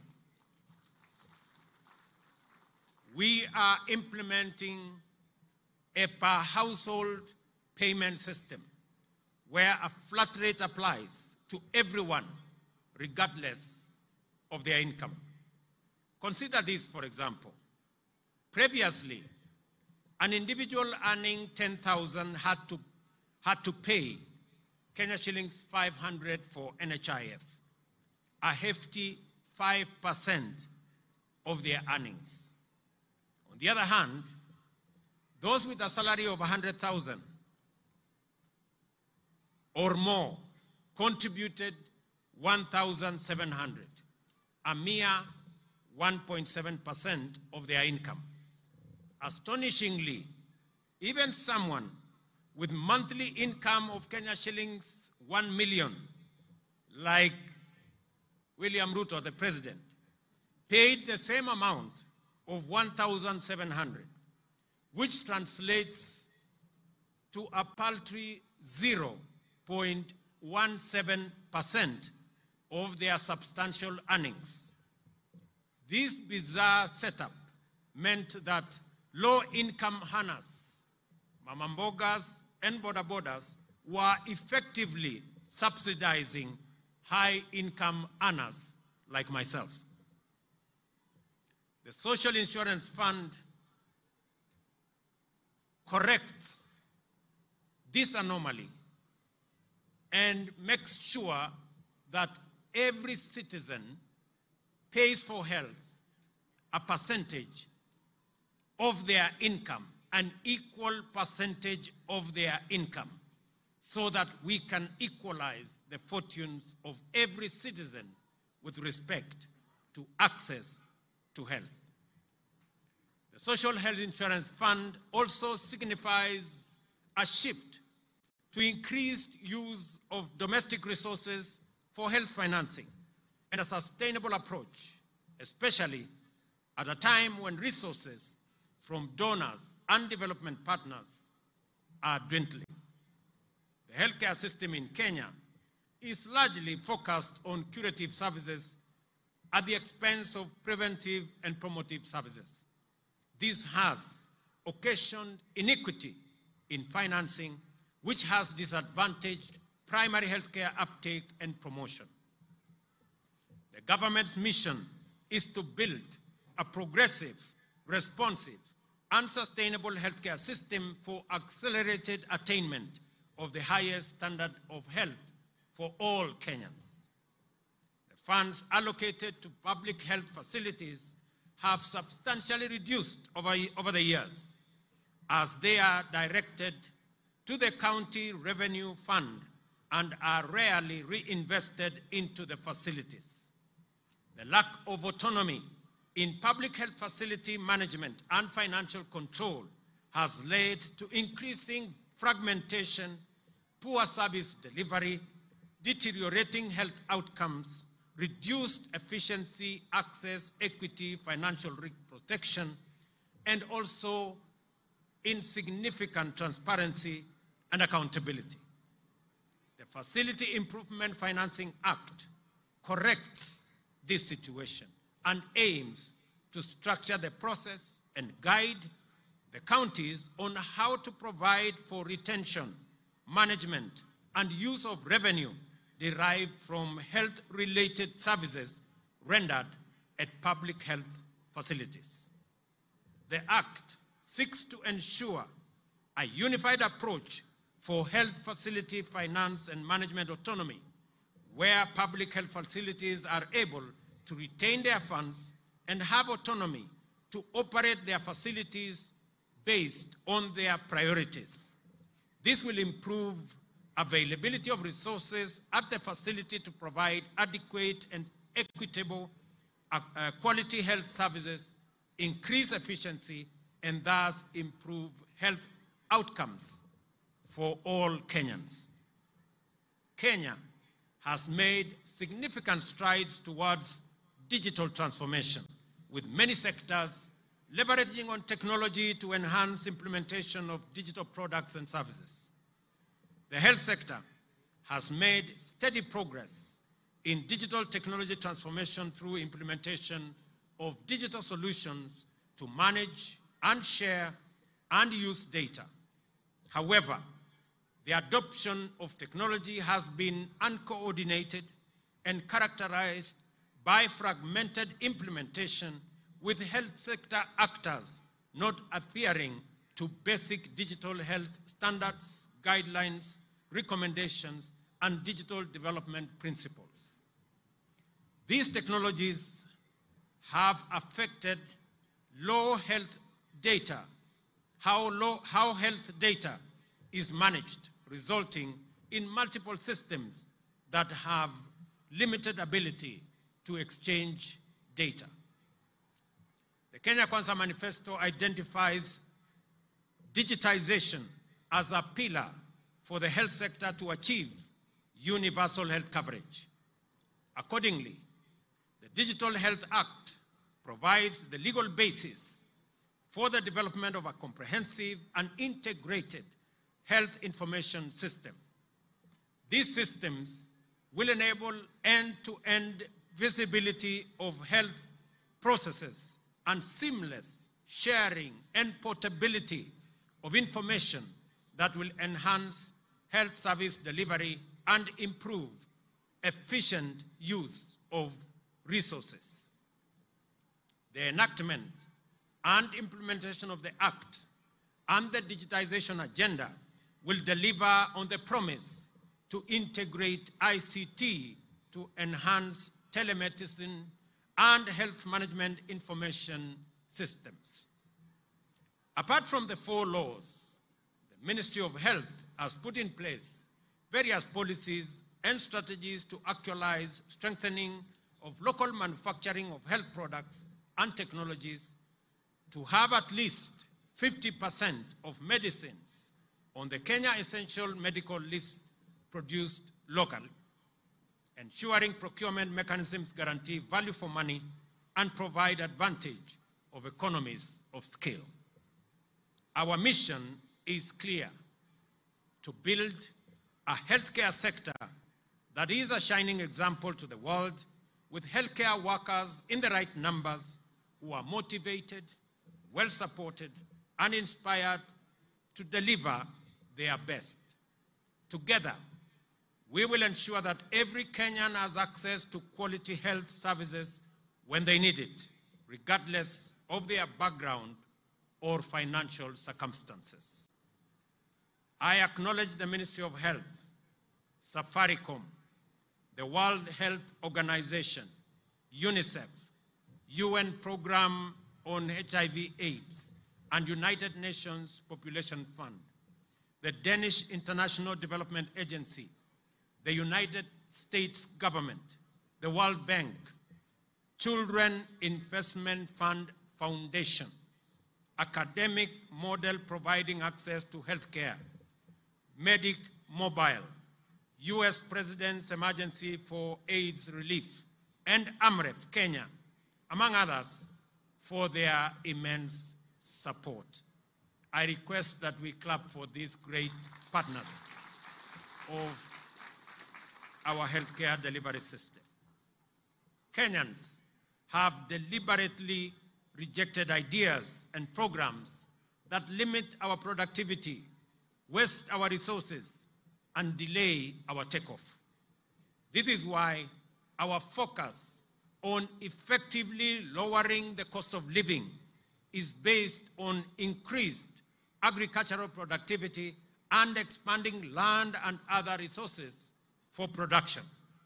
We have rolled out an agricultural support program that has provided farmers with access to fertilizer, affordable credit, and extension services.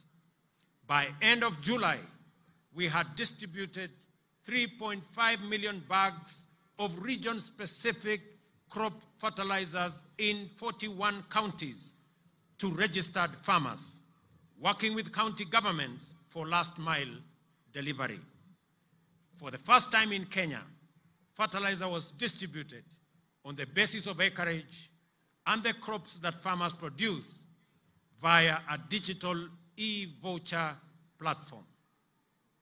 The results of this program are evident across Kenya. We have placed over 200,000 acres under cultivation, which is more than last year. We are looking forward to a bountiful 44 million bags from the long rain season and 61 million bags overall for both seasons, marking an impressive increase of over 40% in relation to last year. Fertilizer support for the short range crop is now available at National Cereals and Produce Board depots for regions that planned in this season, including central Kenya, eastern and western parts of the country. I urge all unregistered farmers to use this opportunity to register so that they can benefit from the support of fertilizer for all their crops, whether it is tea, coffee, sugarcane, macadamia, avocados, and all the other crops that are engaged with our farmers.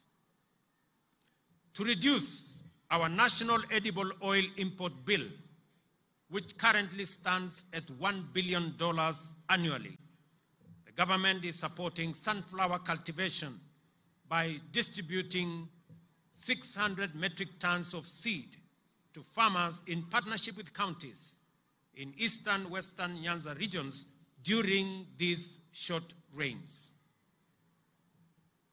It is important that we are working with counties on other oil crops to deliberately reduce our import bill on oil and edible oil requirements for our country.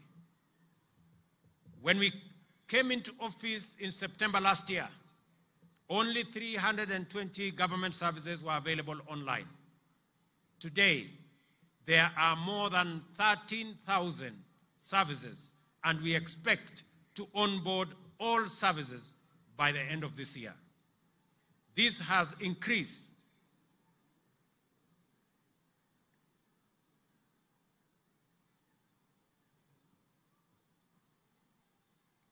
efficiency.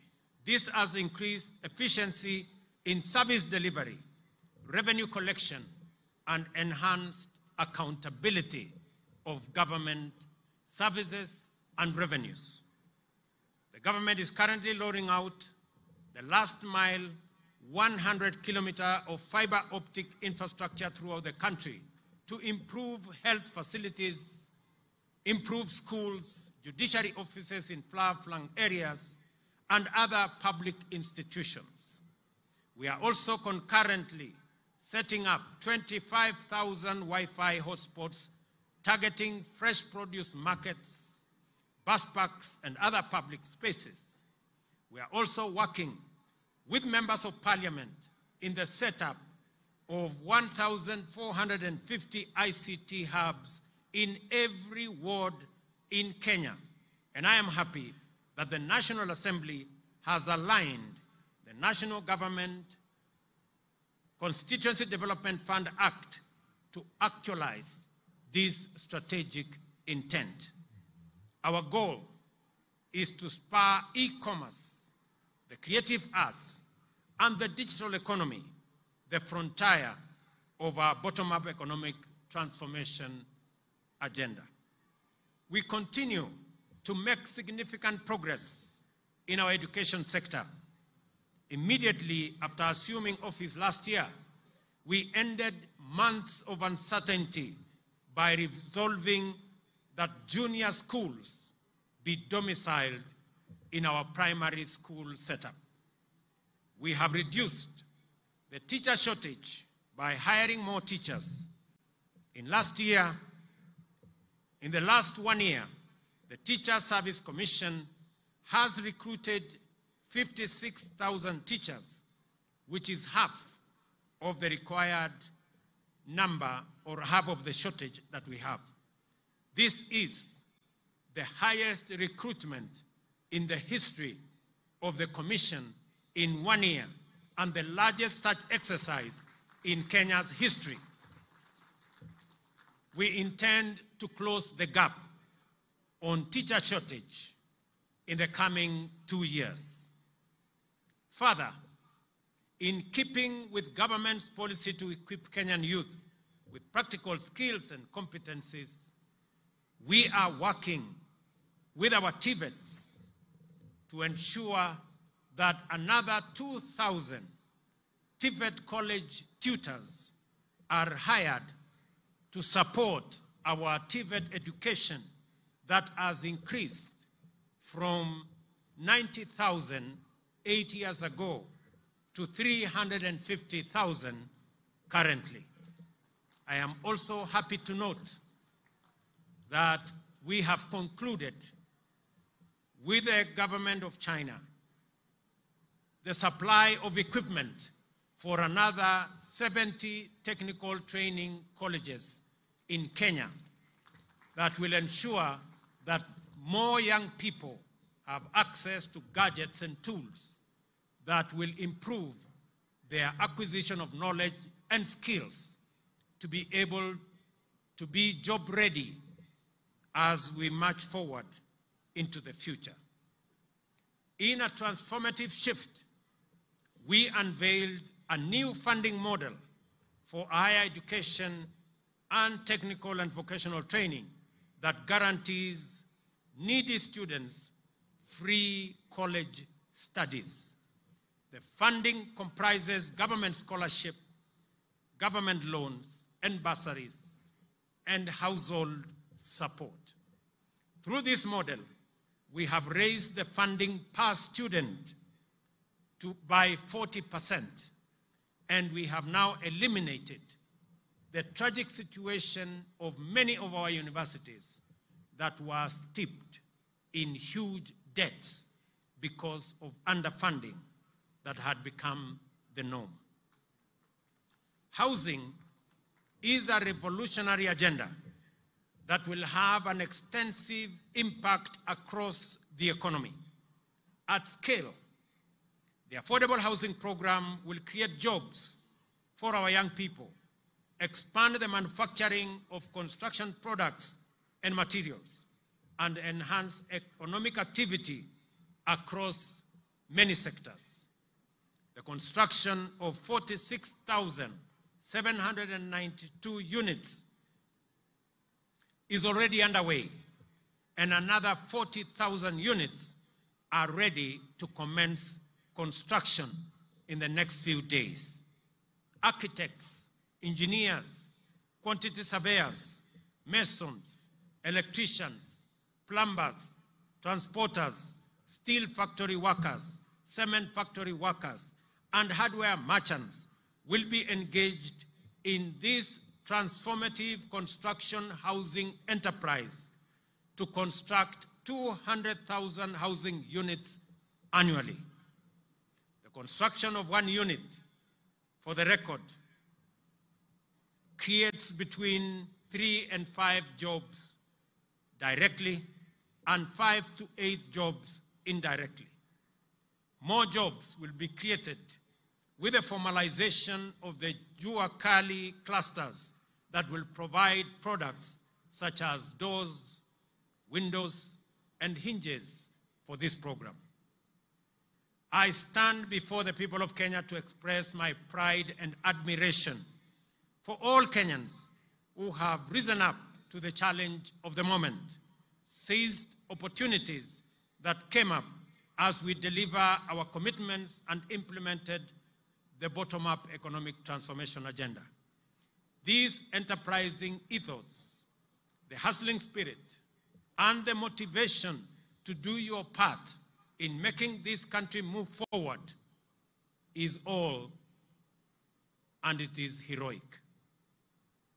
Therefore, let us dedicate ourselves to nation-building endeavors, assured that as long as we are implementing the bottom-up economic transformation agenda, your government stands with you and will walk the road of growth and development with every Kenyan until we accomplish our purpose and fulfill our mission.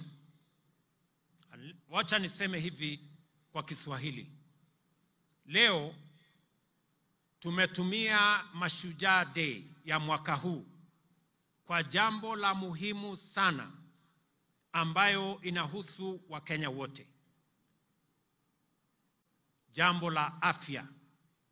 Vile nimewaeleza, tumekuwa tukitafuta mbinu, jinsi na namna ya kuhakikisha ya kwamba afya inamfikia kila Mkenya na afya isiwafikie wale wako na uwezo peke yao, lakini ifikie kila Mkenya, kwa sababu maisha ya kila Mkenya ni ya muhimu kwa Wakenya wote.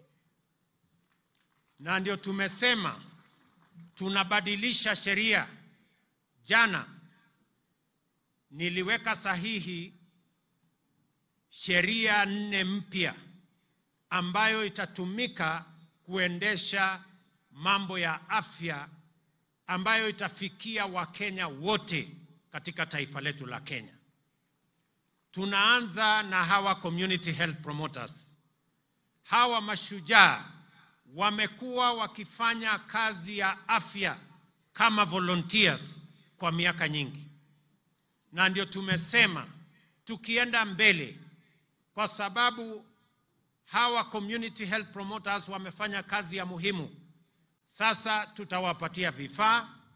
Jambo la pili, tutahakikisha ya kwamba watapata malipo kwa kazi mzuri wanayofanya kwa afya katika taifa letu la Kenya.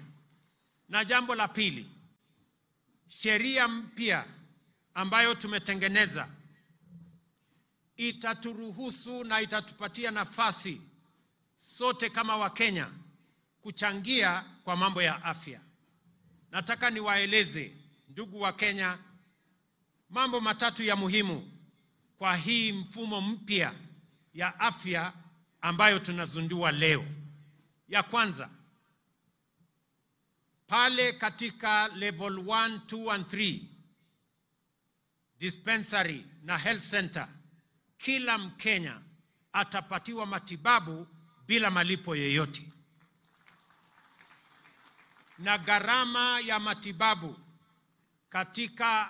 katika level 1, 2 and 3, gharama yake italipiwa na serikali ya Kenya kupitia kwa ile fund ya primary health.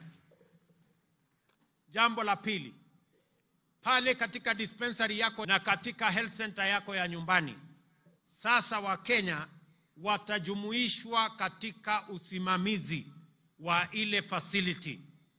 Nyinyi katika kijiji yenu, katika mtaa wenu, nyinyi mtakuwa na kamati ya kushughulikia mambo ya afya katika dispensary yenu, katika health center yenu.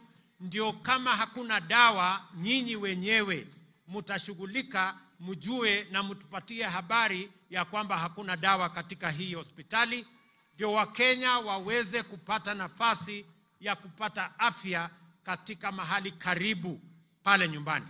Kwa sasa Wakenya wengi wanaenda kwenye hospitali yenye iko mbali, kwa sababu ile dispensary iko hapo karibu, haina dawa, haina wauguzi na haina service.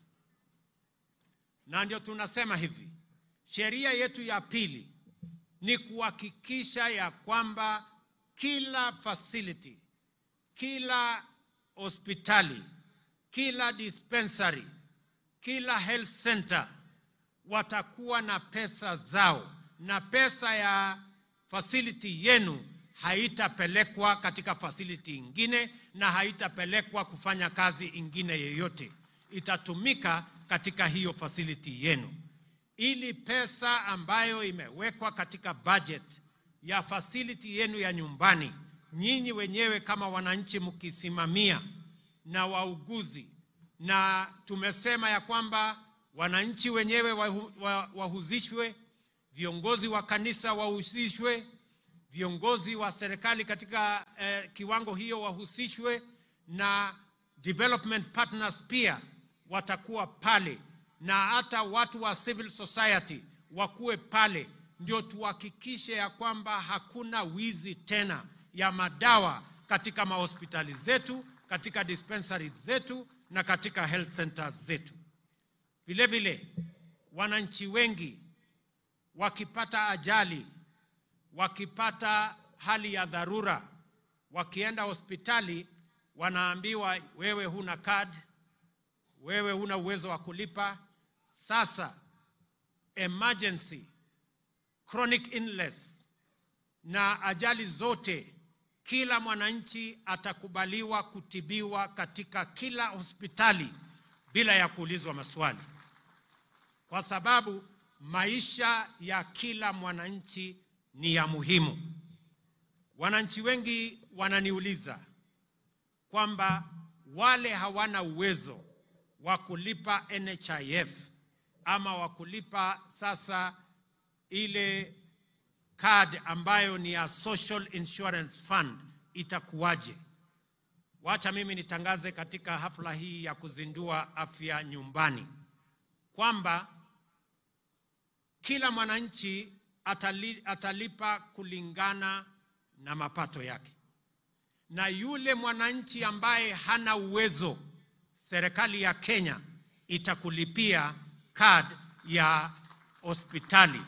Kila Mkenya atakuwa na Social Insurance Fund card, na wewe utaenda hospitali na utatumia hiyo card, either umejilipia mwenyewe ama umelipiwa na serikali, ili uweze kupata matibabu katika level 4, level 5 and level 6. Kwa hivyo kila Mkenya, either utaenda katika level 1, 2 and 3 na upate matibabu bila malipo, ama uende level 3, level 4, 5 and 6 na utumie kadi yako kupata matibabu. Na kila Mkenya, ndio tumesema hakuna Mkenya ataachwa nyuma. Ile maneno ya zamani, wewe unaenda kwa facility ya hospitali, unaambiwa kadi yako imefika mwisho.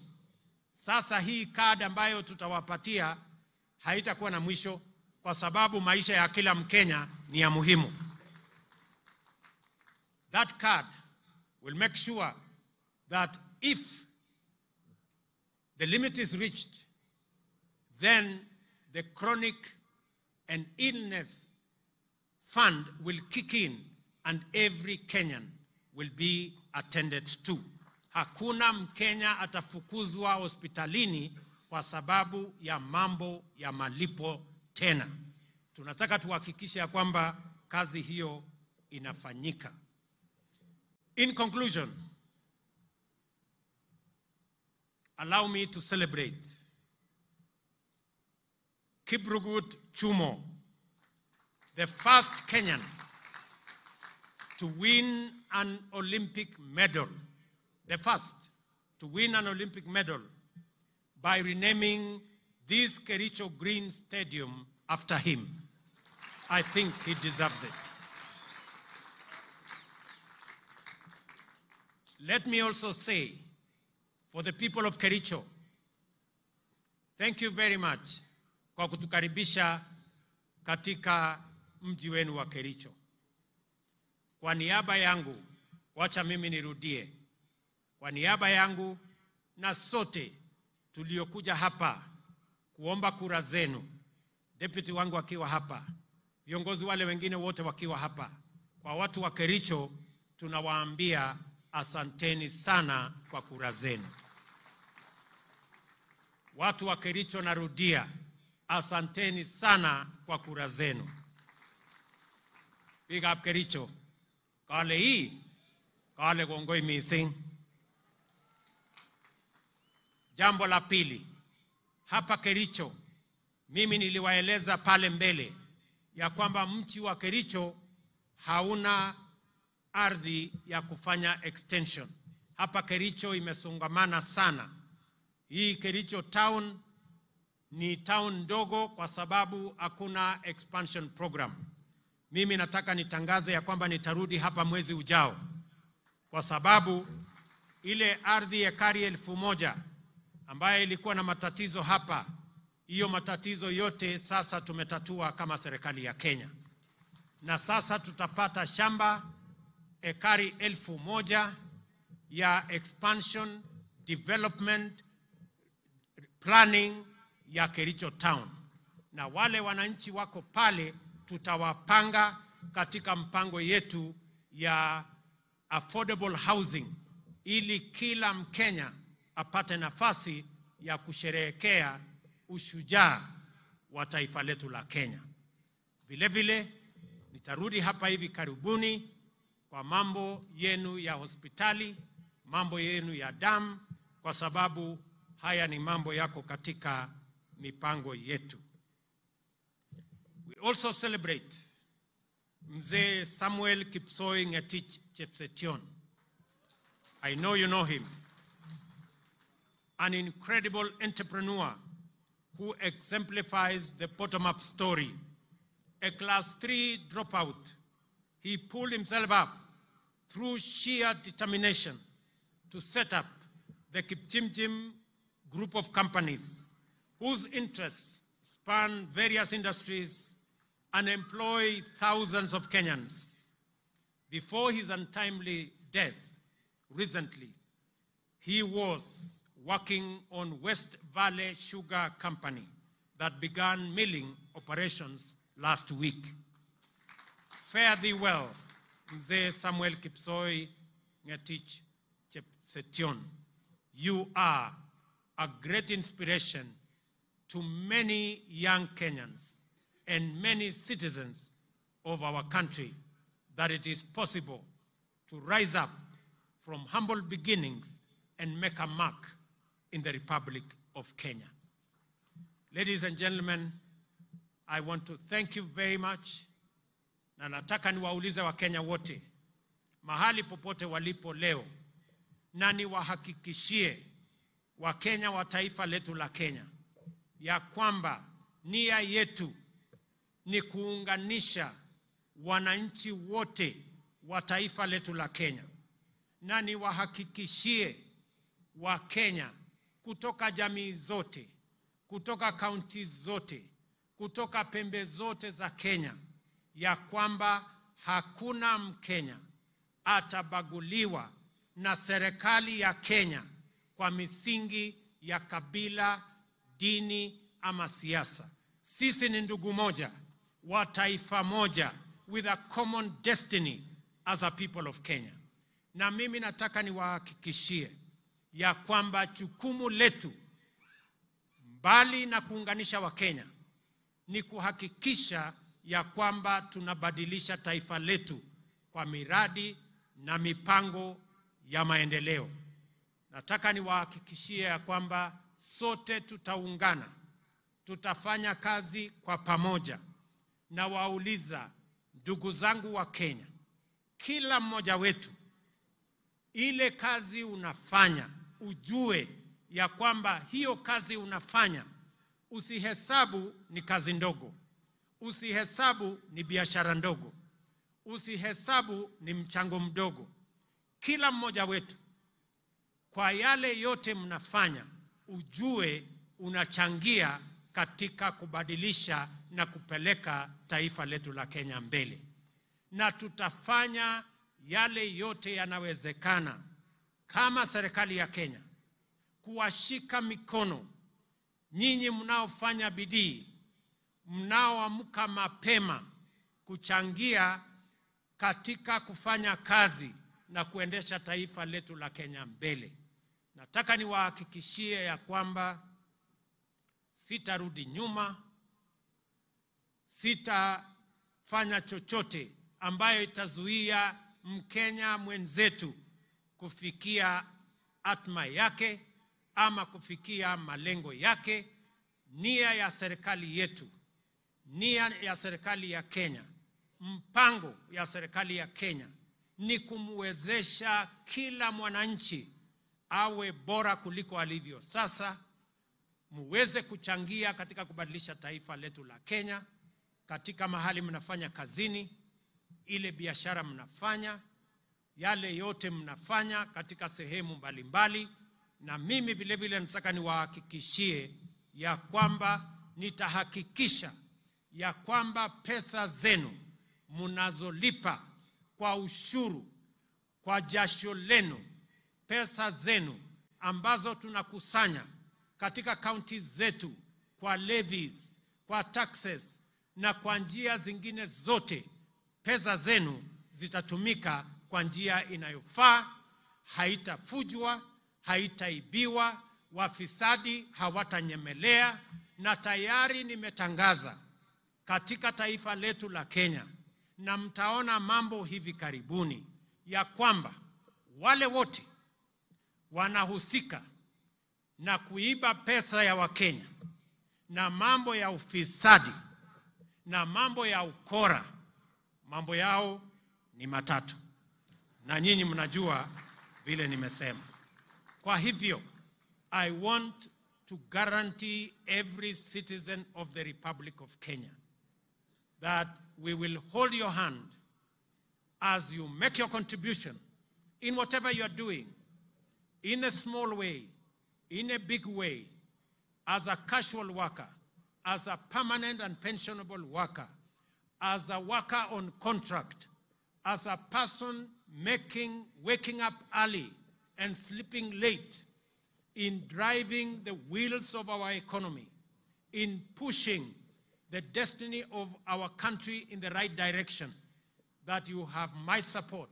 You have the support of the government of Kenya, and we are going to work together towards building one united, democratic, indivisible Kenya. Na mimi nawauliza jameni, tuungane katika kazi hiyo. Mungu awabariki sana. God bless you and God bless our country Kenya. Asanteni sana. Basi niombe kwa heshima sote tuweze kusimama kwa wimbo wa taifa na wimbo wa Jumuiya ya Afrika Mashariki, na wale ambao wamevalia kofia zisizo rasmi tuweze kuzivua kwa heshima.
Basi nimlete mwenzangu aweze kutupa itifaki ya kufumukana mahali hapa. Kwako Gitone.